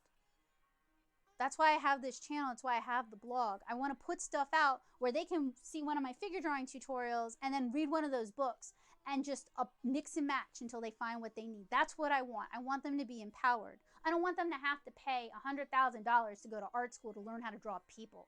That was stupid. I shouldn't have had to do that. I'm not saying me doing it was stupid. I'm saying the art education that I'd had up until that point failed me. And my library did not have the Glen Vilppu drawing manual. It did not have Burne Hogarth's dynamic anatomy. The UNO library did, but the Luling library didn't at the time. They sure as Heikura did not have figure drawing for all it's worth. I mean, come on, look at that cover. they didn't have Jack Hamm's drawing the head and figure, and they didn't have Will Eisner's Expressive Anatomy for Comics and Narrative. They didn't have any of these next step books. So all I had were like Katie Rice's How to Draw Super Pointy Chins That'll Put Your Eye Out book. No shame to Katie Rice. Really admire that she did that book at like 14. But that's what I had. And that was all there was. And I was excited to see it because that was a time where manga and anime, being into that, nobody catered to that. So that one book was a big deal. Anyway, so I have talked about these books a million times here on this channel. They are not a surprise to anyone watching. I'm just going to go through these kind of quick. What I really love about the Glen Vilppu drawing manual is all the nudity. I mean, it's how he shows you this system. You can draw a duck. You want to draw a duck? You can draw a duck. You can draw bean people. You can draw a goat. Basically, he shows you how learning these steps, you can draw anything you want to learn how to draw. This is my favorite part. I could draw a Gundam with it, no problem. I mean, that's how I draw Gundams, is I use... Gundams are humanoid. Yeah. Could you take these things and draw a bowl of pasta? Yeah, because it's just... Pasta depends on the pasta type. Let's say the spiral pastas. Those are going to start as cylinders first, and then you draw a spiral around the cylinder, then you kind of bulk that out. Yeah, you definitely could. I love constructive drawing. I love volumetric drawing because it was the keys that opened the kingdom for me. I couldn't draw until constructive drawing. If I were to evangelize any religion, it's going to be constructive drawing. This, though, is my favorite part. You guys can see like so much of how I draw people right here. This is what opened the door for me. And look. There's no nudity here. You could teach kids how to draw this. They can pick this up quick. I teach my from stick to figure class. I teach this. I've had 5-year-olds take this class. Are they great at it? They're as good as a 5-year-old can be, but you're starting the basis. You're planting the seeds for them to learn how to draw figures. You're planting the seeds for them to understand draftsmanship.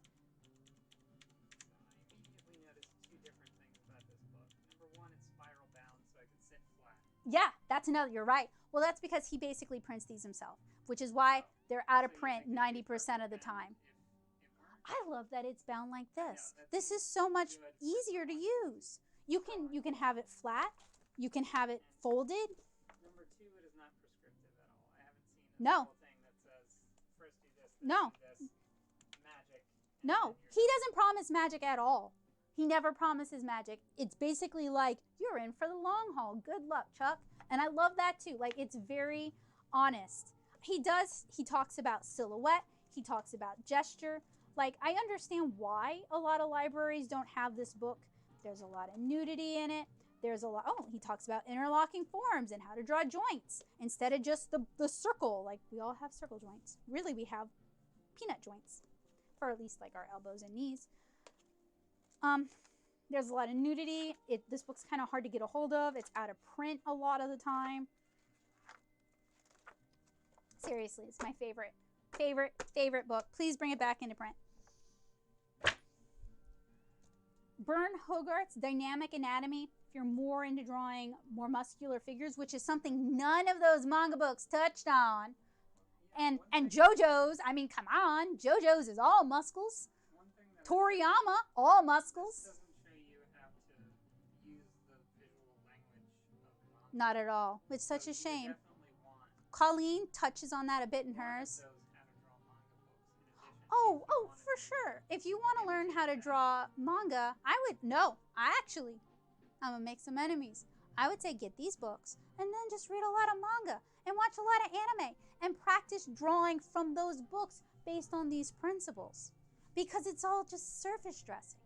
It's like dolls and face-ups, right? You remove the face paint. You can paint whatever you want on the doll.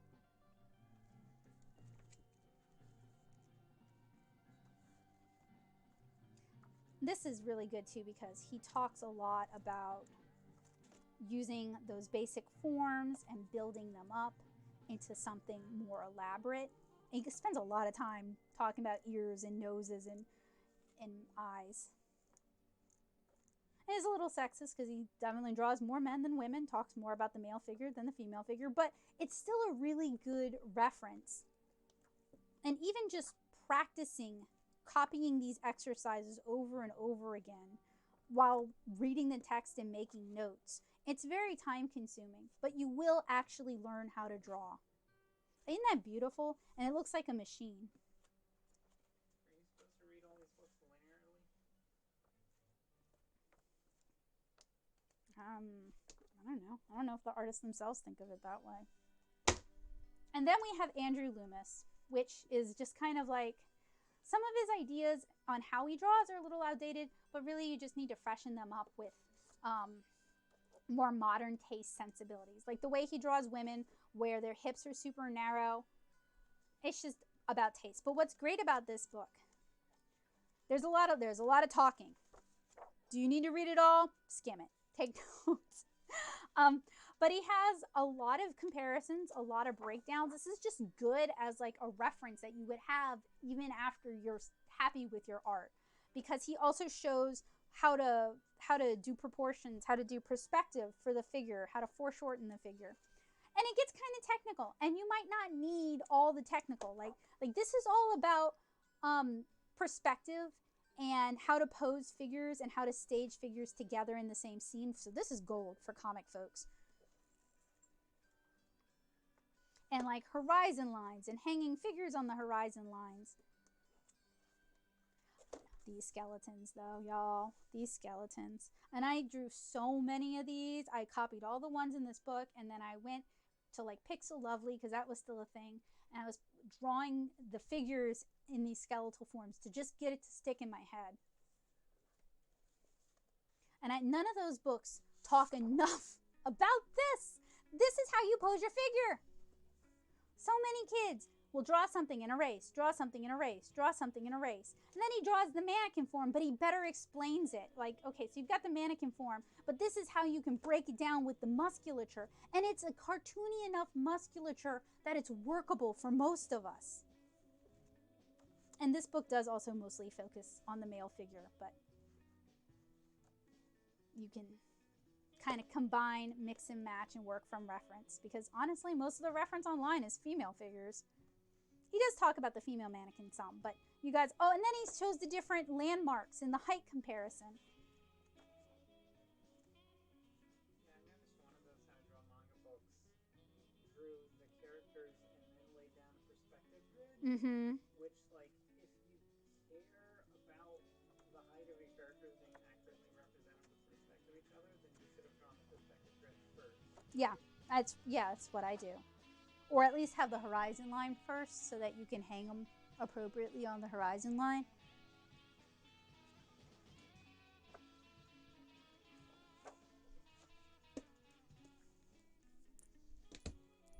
And we have Jack Hamm's drawing the head and figure. What I really like about this one, he was an illustrator, he and Vilppu.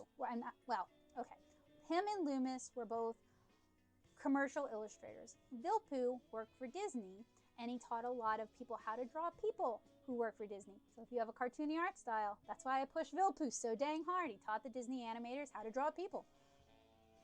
But this one is good because it's, I say it's good. He's very analytical and explains a lot about drawing conventions at the time.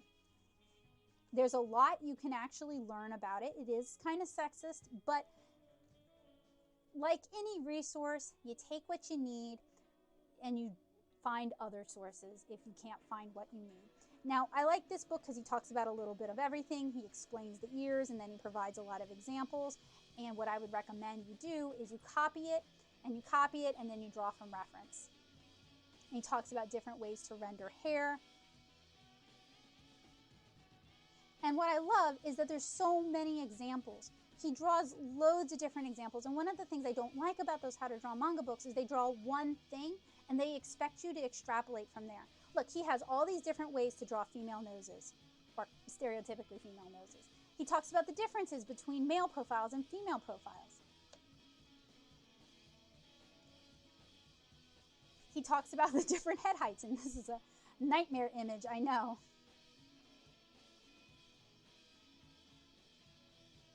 He talks about creating interest and contrast by staggering your line of action.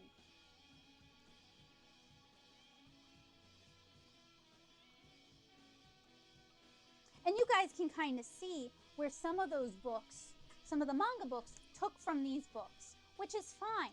But what you need to do is you need to retranslate it, because the audience who's reading those books haven't read these books. Many of them don't have access to these books, or they're not old enough to check these books out of the library. So having a, I don't want to say sanitized, a simplified version of it so that they understand where you're coming from, they understand the basics and the principles, would be great. It shows how to draw the pelvis. Now we have the Collene Doran hand mitten that's come back again.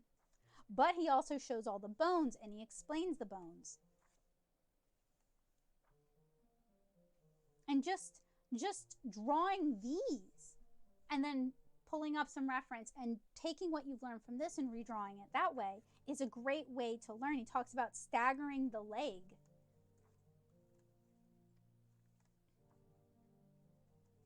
Like, I don't like telling you guys, do X, Y, and Z, and you'll have this product. I don't like that. I like pointing you guys in the direction of resources so you guys can actually find your own system and learn on your own. And that's going to stick with you so much better. But I love sharing my favorite resource. This is my favorite resource on folds. I even put together a crummy little fold book kind of based on this.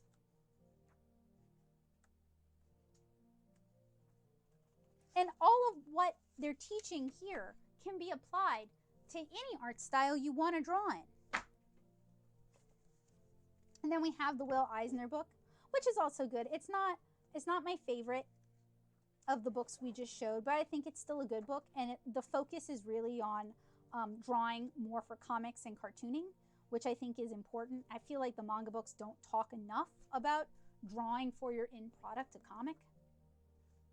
It's like they're just teaching you how to use a vaguely manga-flavored style to draw yourself and your OCs, rather than like actually making comics. So they're using manga as a word to refer to the style and not to refer to comics.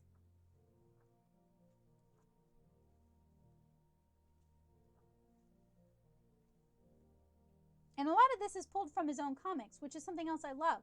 His examples are pulled from his living works, whereas a lot of the manga books, they're kind of divorced from whatever the artist does during their main time. So to me, that's just not, I don't know, not super a fan of that. So I've just done a whole lot of talking.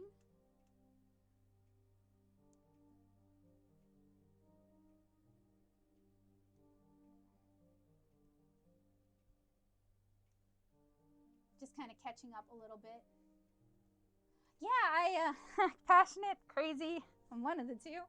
I just struggled with it for so long. I wasted so much time. It was so frustrating.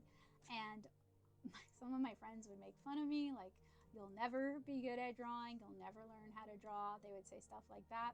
So I'm gonna expand. No, I really feel like we're doing anyone who wants to learn how to draw a huge disservice when we don't have a better variety of resources available. And if our schools aren't going to offer it, then I am not going to say other artists should do that, because it's unfair for me to volunteer them for something that I know doesn't pay the bills. But I feel like it's a vocation. I feel driven to try and help other people, because I feel very fortunate to have encountered some of the resources I encountered at a time that was very pivotal for me in my life. And I wish I'd encountered them sooner, because I would be such a better artist if I'd encountered them sooner. I discovered Glen, Vilppu and Andrew Loomis late. I found out about them when I was 22, 23 years old. A lot of my bad habits had been kind of baked in, and it took me longer to learn. But I believe people can learn how to draw at any age. I want to encourage that. That's why I was teaching classes through community ed. I would get people who were 60 years old, hadn't drawn in 20, 40 years, were starting to draw again, and they improved. So I believe people can learn how to draw at any age, and I really want to push that. And that's why I wish I could mark my channel as all ages. I don't like having to mark it as for kids, because learning how to draw should be for anybody who wants to learn how to draw, not just for kids. It is a leisure time activity. It does take up a lot of time, but it should be for everybody. It shouldn't just be YouTube kids.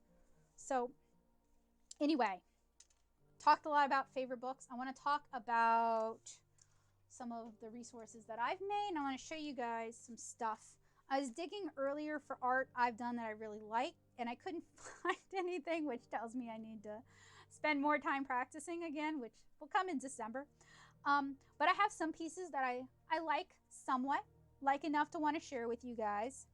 You guys can obviously see that I enjoy manga and anime myself. That's what got me into drawing, as I've talked about. You guys can also see I have a few different art styles here, and these were all initially sketched using constructive anatomy. And I have tutorials for this one. This one's coming up, this one, that you guys can watch if you want.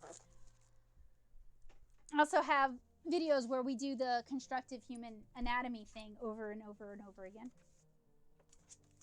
But people kind of don't believe me when I'm like, this is really the system that I use, and this is the system that works for me. So you guys can see I do a lot of underdrawing when I'm doing my comic work. I even do a lot of underdrawing when I'm designing characters. I'm not one of those artists who can just like draw a face without any underdrawing or any undersketching. I have to have a lot of sketch lines underneath. It doesn't, I mean, it makes me a little slower than some people, but it doesn't really bother me. I don't think less of myself, and I don't think they're better artists because they don't need that. I just think we're different artists with different needs and different skill sets. I'm really good at mimicking other people's styles and replicating other people's styles, especially since I learned constructive facial anatomy. I realized that it's just about tweaking proportions and changing the surface dressing.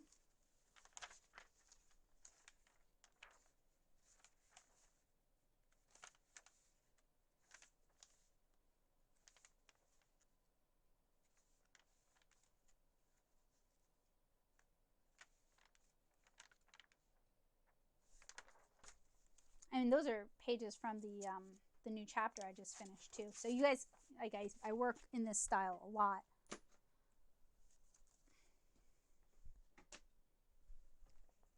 And it's pretty prevalent through all stages of my drawing process, even in thumbnails. I'll often use constructive anatomy to help me kind of sketch the basic figure.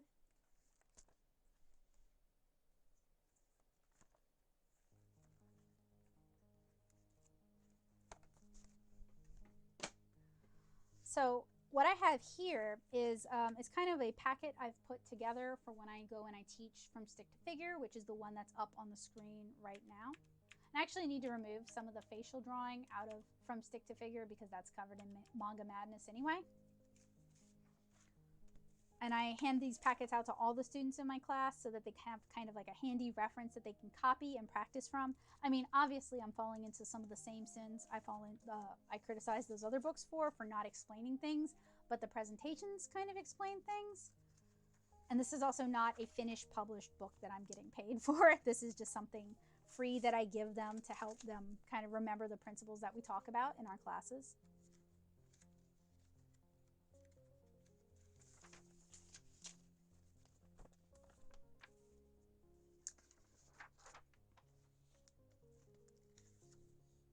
I mean, I love comics. I love comics as an art form. It's my favorite art form. I love cartooning. I love the abstraction and the interpretation of figures in an illustrated format, how we translate people's faces into a two-dimensional drawing. I love that. It really does something for my brain. Not sure what, but it really makes me happy. And I really think if we can make this accessible for more people, then it will become valuable again, because people will understand what it takes. They will understand what has to be sacrificed in order to be able to do it well and to be able to do it quickly. I feel like a lot of people's misunderstandings about pricing art comes from they don't know they don't know how much time it takes to get good. They don't understand the sacrifice. And I feel like once people start understanding that, they start to value it more. But I also want to see visual communication like this become a skill that anyone can have. Just being able to sketch something quickly on a notepad or on a whiteboard or on an email can sometimes really help clear things up for people. So I really want to see more people learn this skill set. Almost all my students do. Which, I mean, that's where I came from too. That's why I like them and I like doing it. I just want to put out stuff that will actually help them. I mean, I swear, bless her heart, in one of my drawing classes, there was this girl who we were doing from stick to figure, and she just couldn't get past the ball and sausage way of drawing figures. And I need to find a way to combine the two so that for kids who grew up with that and are trying to learn the other method, we can ease the transition into it. Because she was getting really hard on herself, which is, I hate seeing people do that.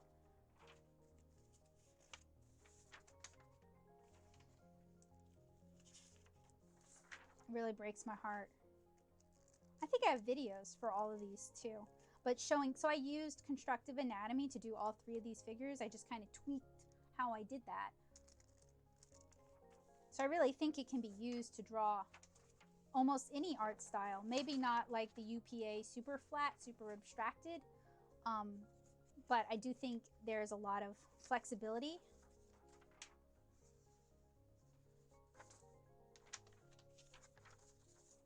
And I love this topic so much. That's why I keep doing videos about it. Because I keep feeling like maybe I'm just not expressing myself the right way. Maybe I'm not explaining it the right way. Maybe we're missing something and I'm falling short. So I keep revisiting it like a dog with a bone until I have it figured out. Because I'm teaching in Luling when I'm in my hometown for the holidays. I'm teaching Manga Madness and From Stick to Figure. So it's really important for me to try and figure out how I can improve what I'm doing, reach them. So these are all physical examples I bring in, and then I do drawing demos for them, because I think there's something about doing live drawing demos that really helps people understand. When they can see you doing it, and they can see your process, and they can stop you, and they can ask you questions, I really think there's a lot that can be learned from that. And I also create kind of ugly drawing templates, just something to break the white of the paper to get them started.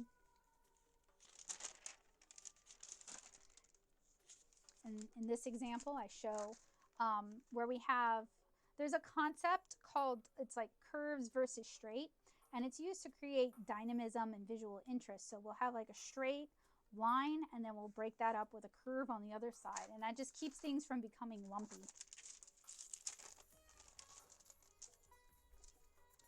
And this is where it all starts, our basic 3D shapes. And using them to understand the world around us. And this is what I wish more beginner, more young artist books, even the ones that are how to do manga, I wish they would start with this. Because I think if more people understood that the world can be broken down into basic shapes, I think more people would find drawing accessible, more accessible than it is. They would at least understand, know how to look at things and understand the shapes that they're seeing in a way that they can break it down. So, appreciate you bearing with me. Kind of went a direction I didn't expect it to go in, but that's me being ADHD. What I'm going to do is I'm going to take a couple of these books that have the drawing system I don't like. I'm going to try and see if I can't marry it to the system I do like, and how they better find something that can reach a different demographic of people, maybe. Appeal to a different learning style.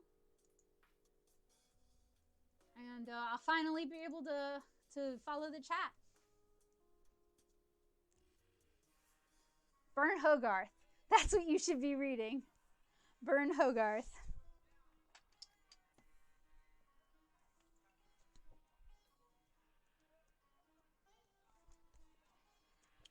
Okay, so it's this style of figure that I'm not a fan of. And maybe even just having an overlay where I draw this and then I draw...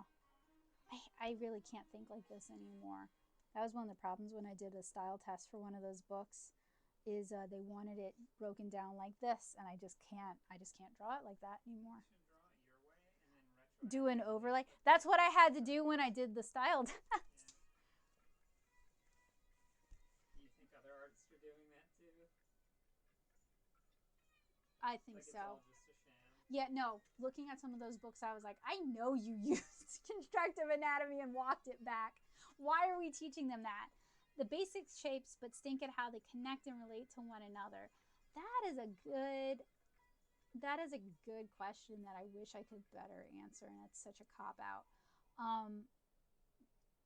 Because I think the only way I made that click for myself was drawing the images that they had and then finding reference and redrawing it in their style and just doing it over and over and over again. And the add shading steps, right? Like, it goes from like barely rendered at all to like completely fully rendered, and they don't explain what they're doing.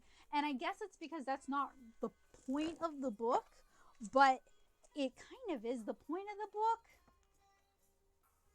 Right, they don't ever talk about a light source. They don't talk about texture. They don't talk about how hair and fur, how just different hair types have different textures. Like, that's something I did like about the Jack Hamm book, is he spends a lot of time talking at least about hair textures. I'm going to do what Joseph recommended and do how I would do. I'm going to do it in a couple of views too. So I'm just going to draw a really basic female figure. I'm going to think really hard on ways I can better explain how the different shapes relate to each other and try to talk about that more. Because I think that's an area I'm really weak at, and I know these books are weak at too, is that it's like, do this, okay, you're done. And it's like, how?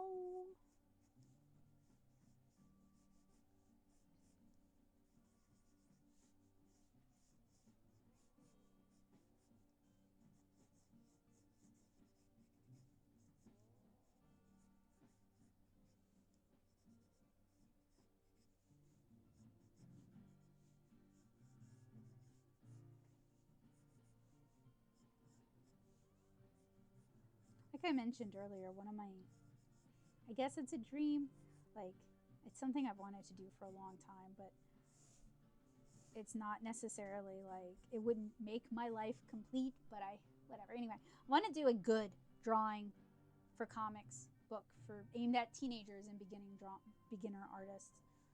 Like, something that really feels like you could learn a lot from it.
Okay, wait. Okay, I'm gonna out you here, Joseph. He's very smart. He understands a lot about drawing, but he does not have any of the technical prowess to back that up. He sounds like he's very out of practice. So don't let him fool you. But that's also one of the reasons I usually have him critique my work, because he's got a really good... Oh, me too. But one of the things, before I even like seriously pitch it to a company, one of the things I really want to... I want to like teach it a lot so I can really hammer out all of the pitfalls. And like no book is going to be perfect.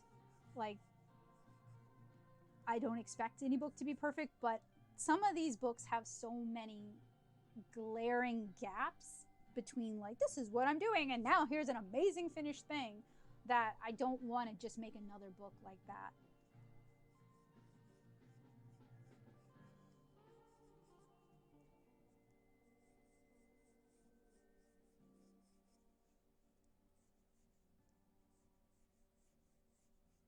At this point, I don't even know who I would pitch it to.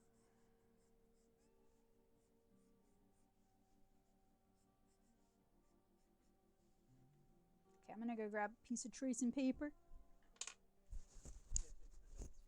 Pitch it to Adult Swim. They're a 2-hour-long block of two dudes high and drunk drawing.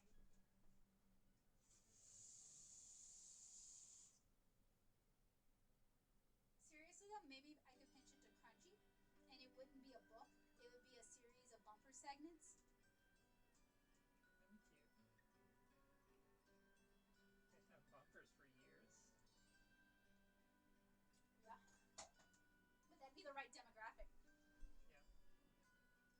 Hey, where is my tracing paper? Ow, come on! Open! Open! I did. I was pulling up.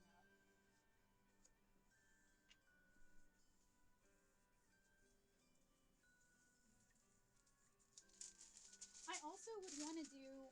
I say I want to do a teen book, but I would want to do a book that adults wouldn't feel embarrassed taking out of the library.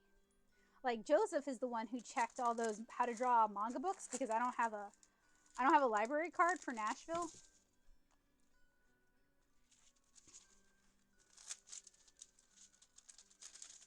Oh, speaking of library, wow. Okay, those scissors are dull.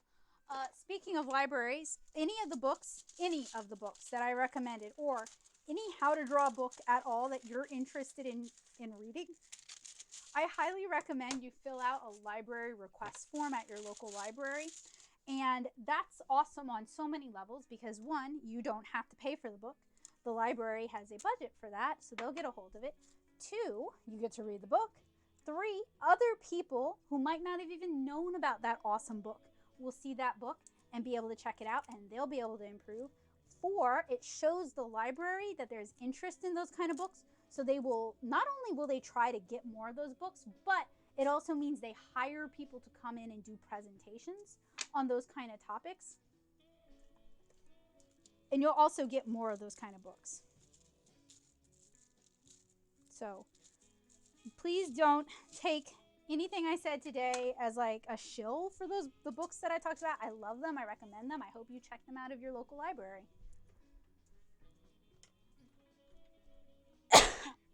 It also makes art more accessible for other people, which is totally my jam. So I have like the basic skeletal form. Now I'm going to do it the way I do it now.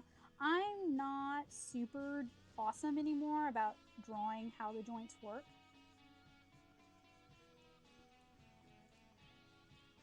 Maybe that is an area I need to refocus on. My figure drawing has gotten, for the most part, it's gotten to be just what I need to draw my comic characters. But I would like to spend more time studying those books that we talked about today and improving my art. I'm ready for a level up.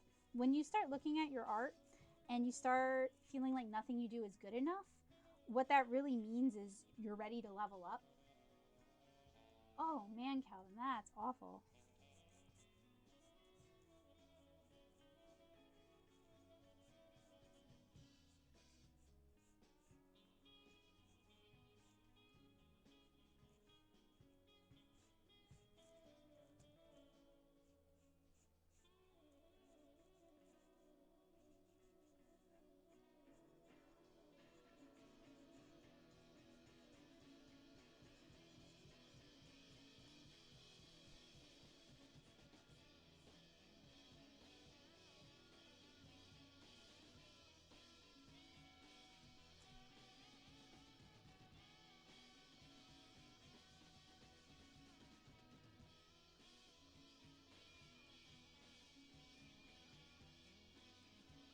Something else that I think is really helpful for leveling up your art is looking at how other people draw things. Like if someone draws shoulder blades and you think they draw them beautifully, practice drawing shoulder blades the way they do, using whatever system of drawing you happen to find the most useful.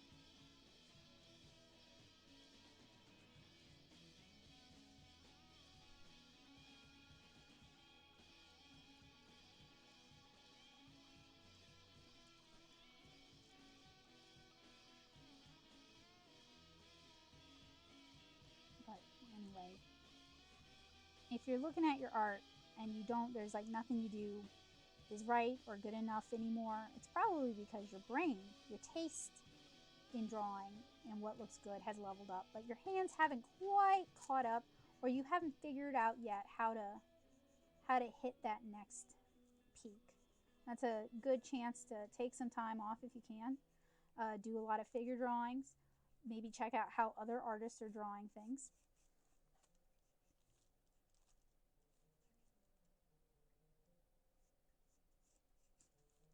So we talked about Senshi stock. They're one of my favorite references, especially for doing drawing warm-ups. Another reason I really like them is because they all wear leotards or at least trunks.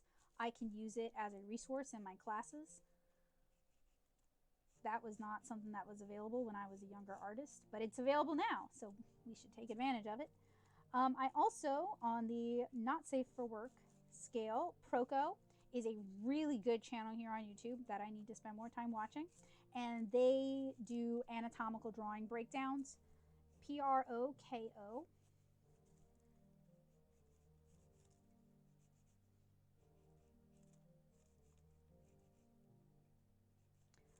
Alfonso Dunn and Jeremy also do really good drawing tutorials on their channel. More advanced than the kind of tutorials that I do. So if you're looking for kind of that step in between what I do and like the next level, their channels would be a great place to start as well. And I need to spend more time watching those and drawing along. That's right, Aaron Blaze does a lot of really good stuff. Yeah, he's a Disney animator. I don't know if he still is, but he did stuff on like Brother Bear and The Lion King and stuff. So he's a really good one, especially if you want to draw better animals. Yeah, he's active on YouTube. Going way back to the start of the stream. That's why I'd like to see some of this COPPA. It's not necessarily COPPA. It's YouTube's implementation of COPPA rulings. It's going to really negatively affect drawing channels because a lot of younger folks they want to learn how to draw. And there's absolutely nothing wrong with them wanting to learn how to draw. But there's a lot of adults who want to learn how to draw, or they want to improve their drawing. And I don't think they should be penalized because kids also want to learn how to draw. And I don't think the creators of those channels should be penalized because they have a mixed age audience. I don't think that's right. Okay, so we're gonna do this.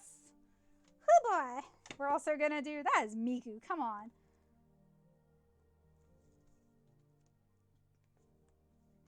Trying to find, I don't think she ever, no, she never even shows like this is the basic figure, and then she draws it differently. We're going to combine these two systems because I feel like it is the most peak anime.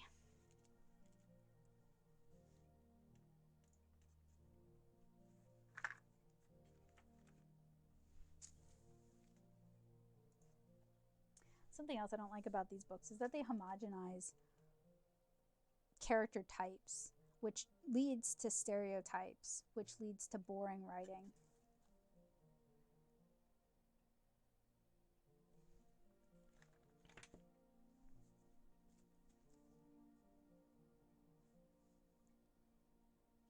I'm going to start with her skeleton form. There are aspects of this I think could be good, but there's also aspects that I'm just kind of like,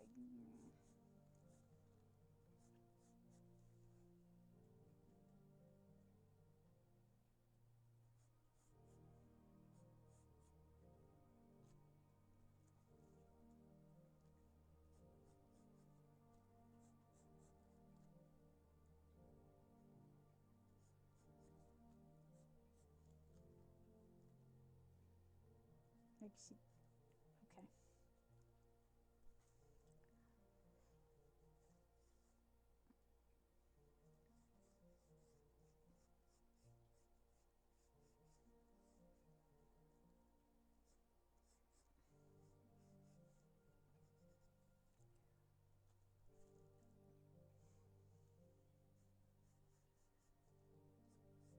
Like on one hand, I kind of like how she's implying the rib cage. I think that plus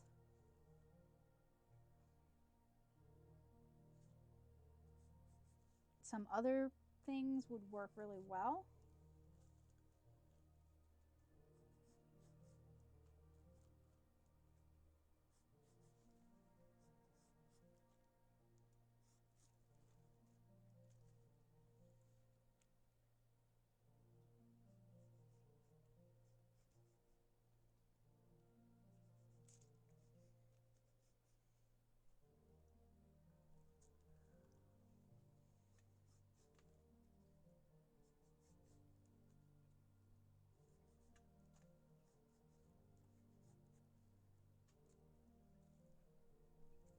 Like she doesn't even talk about where to put the neck hole, like where the head goes.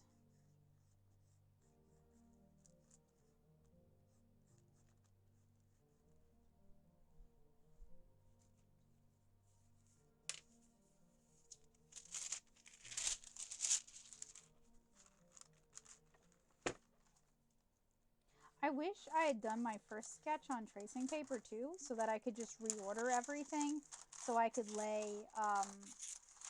the way I do constructive anatomy over the way these books are showing to do it. Because like right now I kind of feel like this is not the visual order I want it in. Like we're going the reverse way almost.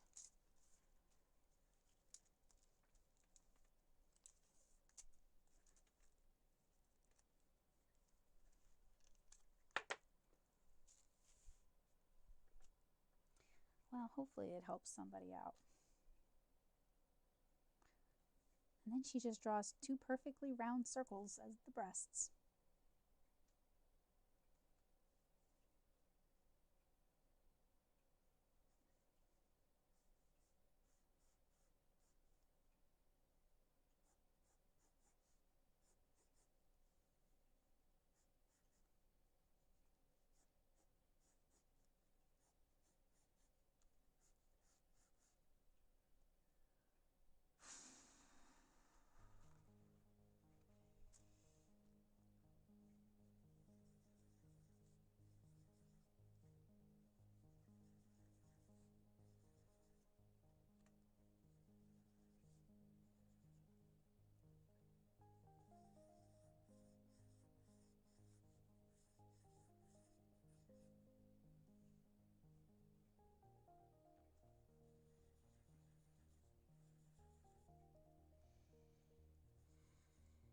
So one of the reasons I have a problem with the ball joints is they don't inform how the joint actually works. It doesn't. So this is not a ball joint. Our hands do not rotate all the way around. They have very limited motion.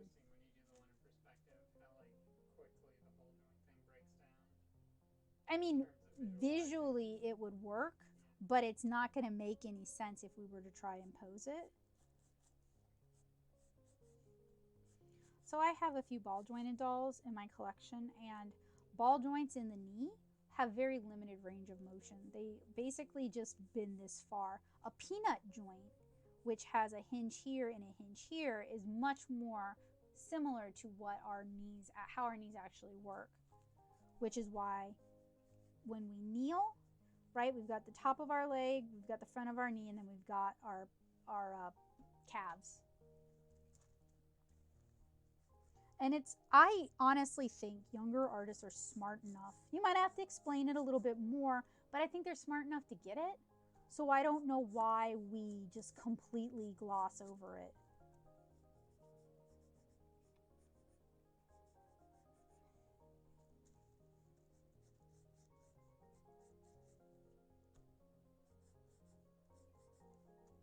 Actually, I know some really smart young artists who pick up on things really quickly.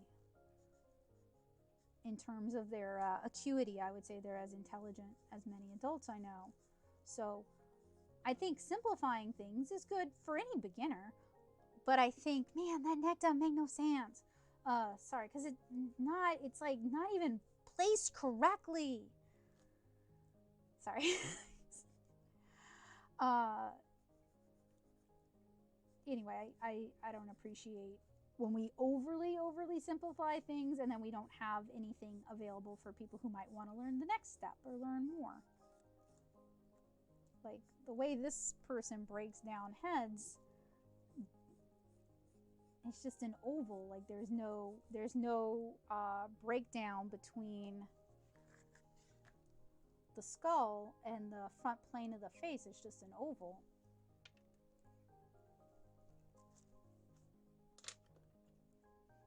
I don't even think, honestly, that's necessarily how she thinks about. She's a very good artist. I don't necessarily think, like, look at this. Look. Okay, we've got like this cute little jelly bean dude. And then, oh, suddenly he's covered in details. Like, clearly she understands how the forms are moving. She probably did. Whatever. Sorry. I'm not ragging on her. I'm not a fan of the presentation.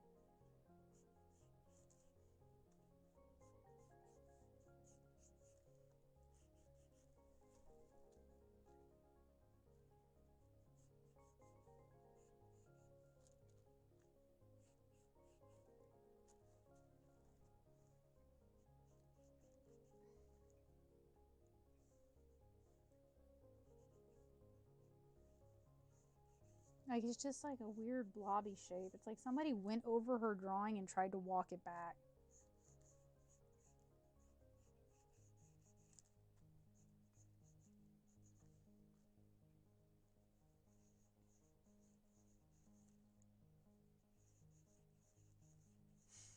I feel super ridiculous drawing two balloons on this woman's chest.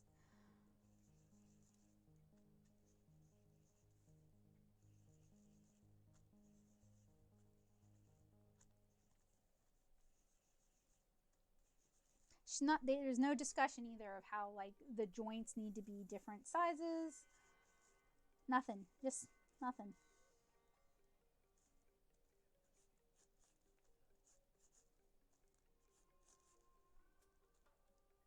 No discussion of how the legs are cylinders. We're just drawing straight lines going straight down.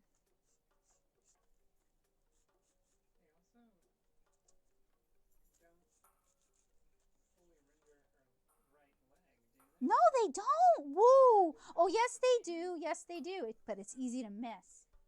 It took me looking at the step before it. I don't know if y'all can see it. The step before it to see that they had rendered it out. I mean, they hide it anyway.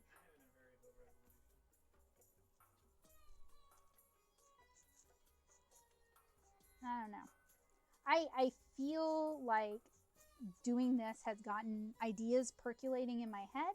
They haven't gelled yet, but it's gotten me one step closer to look at these feet. Like clearly they know how to draw feet, but there's just like a sketch outline. There's no explanation of how to draw feet. Am I making sense? Like they understand the shape of feet. And there's some people who can just look at something and kind of understand how it's supposed to look. Huh? No, it's not. No, it's not teaching. Ay, ay, ay. Mine or hers? The ones I drew. I mean, I know. I started cracking up a little bit because it's like that's bad. That's not good. And then we've got this one over here. I'm just gonna like add, I'm combining the two. Neither of them are great, but we've got the panties on this one.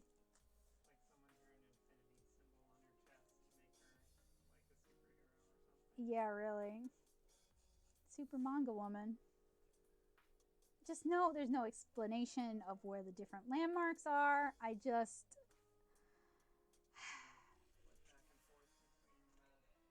mean, the thing is, this has the benefit of I traced over my better drawing. Oh, I used the wrong lead color. I should have done it in blue. Whatever. This has the benefit of me taking what I already know how to do. I already did the work. I sincerely do not think I could, with all the drawing that I've done over the years, and it's not just because it's a different system, I don't think I could just draw something starting maybe with the skeleton, but with this, the mannequin, and I wish I had one of those wooden mannequins. I never use them. I don't like them, but I wish I had them because they are useful when teaching kids. So if I find one like at a thrift shop or something, I may buy it and mark it up with a Sharpie, like all the different physical landmarks. Because I don't want to mark this up, but sometimes having things drawn out makes it more understandable. Like Senshi Stock has started on some of her leotards, she's drawn the different contour lines just to help people understand what they're seeing, and it makes a big difference. Anyway.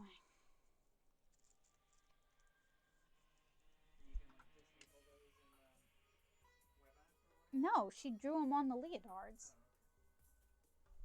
They're baked in. Oh, no. That's our job. We're supposed to figure that out. That's part of the work. Oh, gazoon type. Okay. Ooh, buddy. I feel like I got to do one more layer on top of it where I actually show construct. Like, it's gonna bug me. It's gonna bother me, y'all. But then I'll call it. It needs to bake in my. I did, but I want to do it again for like denounce, for resolution. I I don't know. I feel like I need it. I feel like I need it. Yeah, of course. I like doing it like this too because it allows people to like cycle through and see the different stages.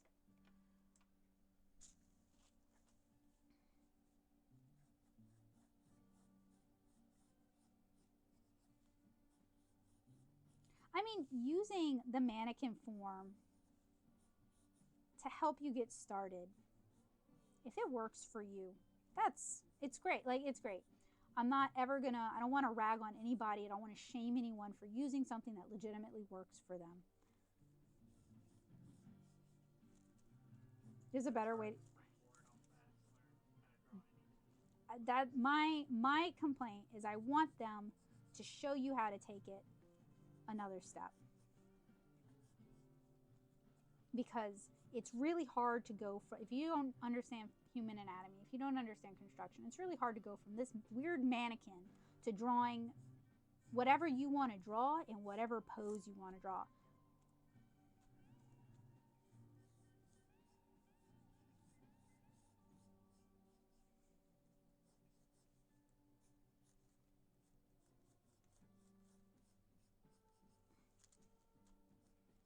And I can draw it quick because I've literally drawn it a million times. But it's okay if it takes you longer. Like when you're still learning it, when you're still practicing, it's okay. I'm going to draw the actual cylinders through.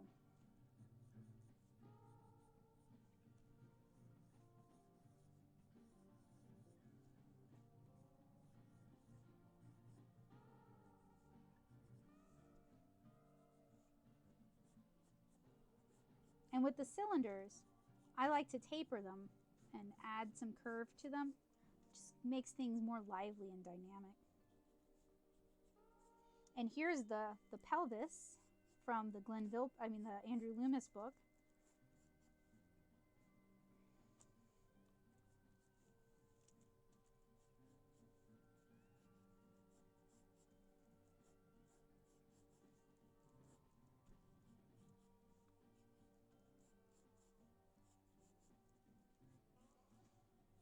I mean, look, if people want to check these books out from the library, I'm absolutely not telling you not to by any shape. Some of this art's super cute. Her art style is adorable. I liked in the back of the book where she kind of talks about how she does her illustrations. I like that part. But I'd love to see, I wonder if she has a YouTube channel, because I'd like to see like her whole process just to see. It would inform, I think I would learn something from it.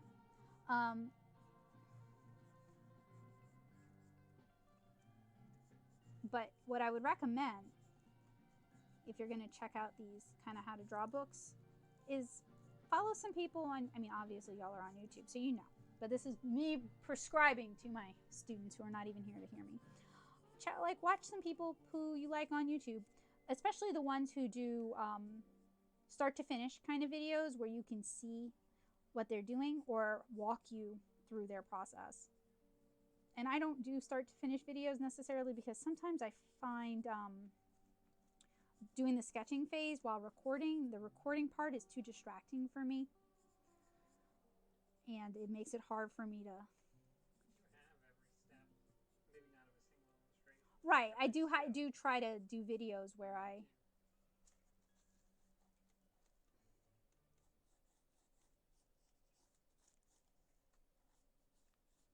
Because I think one of the big problems I have with these books is I know they're skipping steps.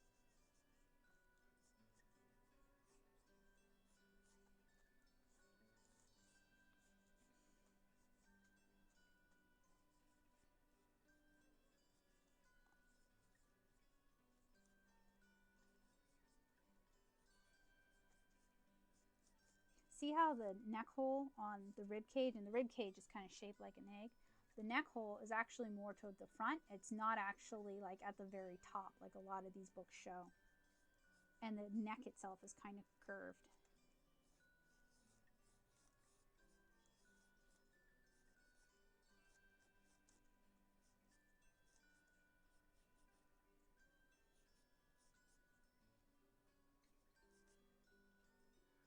Oh man, every time I stream, I go long. I do appreciate y'all bearing with me.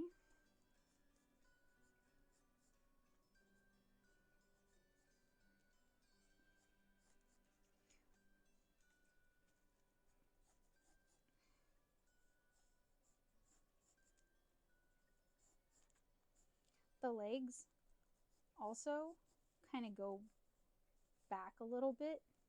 Like the lower leg is staggered a little bit.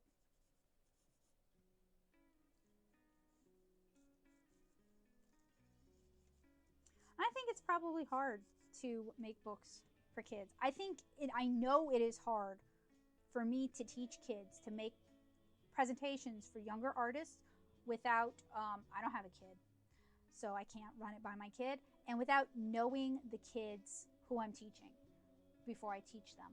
Because skill level for kids, skill level for teens, skill level for anybody can vary wildly.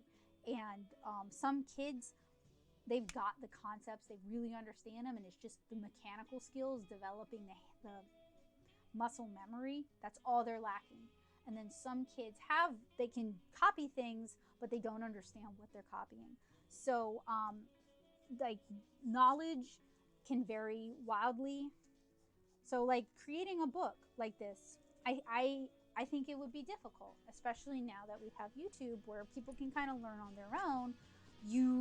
I would think you wouldn't want to go too basic because they can already get those basics online for free.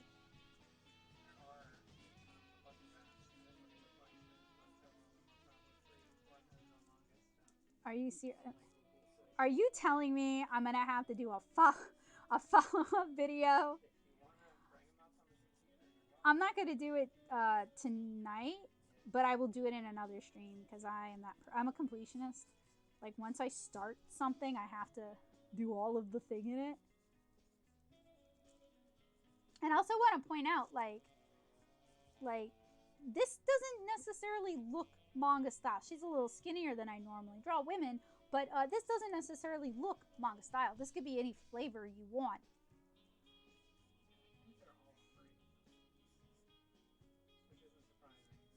I wonder if 14-year-olds. I wonder if they're scraping YouTube for videos. There's like ASMR apps that are just like. I think some of the indie girls might though. And I also didn't want to do the stream where all I do is like rag on these kind of books. That wasn't my intention. My intention is to like kind of point out where they fall short, which we definitely did, and also kind of build on what they're showing. And I also wanted to kind of gain some experience with what my students are reading and what they're consuming so that I can understand how to reach them better.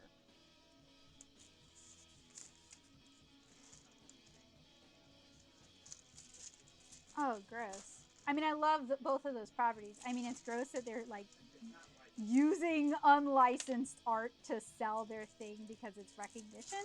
And someone might think Shonen Jump. Okay. So I think that is it for tonight. If you guys have any questions, let me know, or hit me up on email, or I'm gonna turn on the face cam because why not? How do I draw manga? Well, first you have to move to Japan.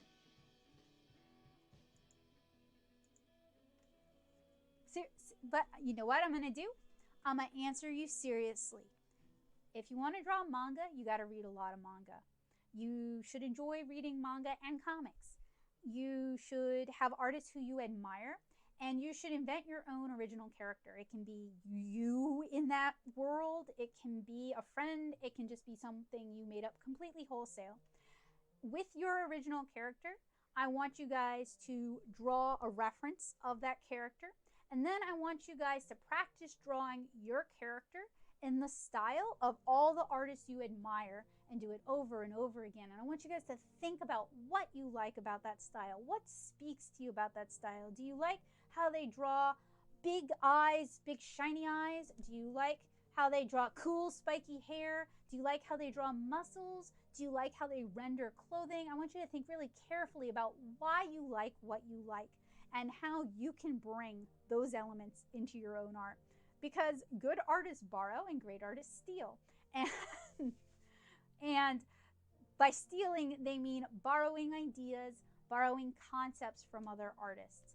And I also want you to practice drawing from life all the time.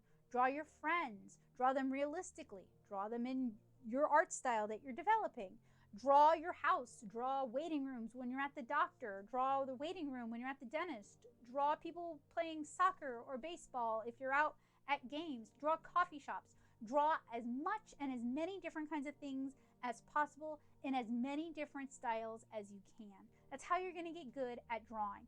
Manga though, manga is just comics. It's just the Japanese word for comics. They call American comics manga, or they can be referred to as manga. So it's not like a very specific thing, it's just comics. So just practice drawing comics and you're already drawing manga. Speaking of, Joseph plugged it, I have my own manga influenced comic, but it is not manga, and I would not call it manga, 7-inch Kara. It is an American comic set in the US South, so it's set in Louisiana, and it's about a 7-inch tall little girl named Kara who makes friends with a 14-year-old teenager named Naomi. So it is a story about friendship and family, and you guys can see this is volume 1. It's getting older now, getting a little longer in the tooth. Just draw Sailor Moon over and over and over again. No Magic Knights Ray Earth for you. No JoJo's. JoJo. Do do do do do do do do do do do do do. Whatever. Anyway, you guys can kind of see how my work is manga inspired, but it is not manga. That is what I would like to see more Western artists do, is take what influences us and make it our own, add our own elements and add our own cultures to it, because in the end, it's just a style that you can use to tell the stories that you want to tell. Okay, so that is it. thank you guys so much for bearing with me. I say bearing with me. Thank you so much for hanging out with me, talking about drawing manga, talking about drawing people, talking about how these books fall short, and talking about some books that do it better, even if they might be for a little bit older of an audience. Thank you for hearing me out and letting me rant a little bit about YouTube's changes, our FTC and COPPA compliance changes.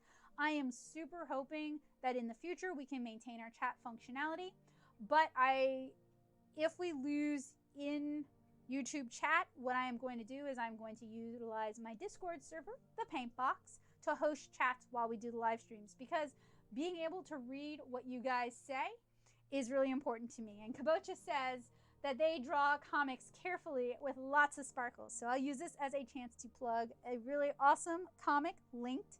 That is Kino Kitsune's comic. It is very sparkly. It is very magical, but maybe not the kind of magic that you're thinking of. I think you guys will enjoy it. You guys can read that for free at linkedcomic.com. Yeah, good night, guys. Have a good evening. Bye.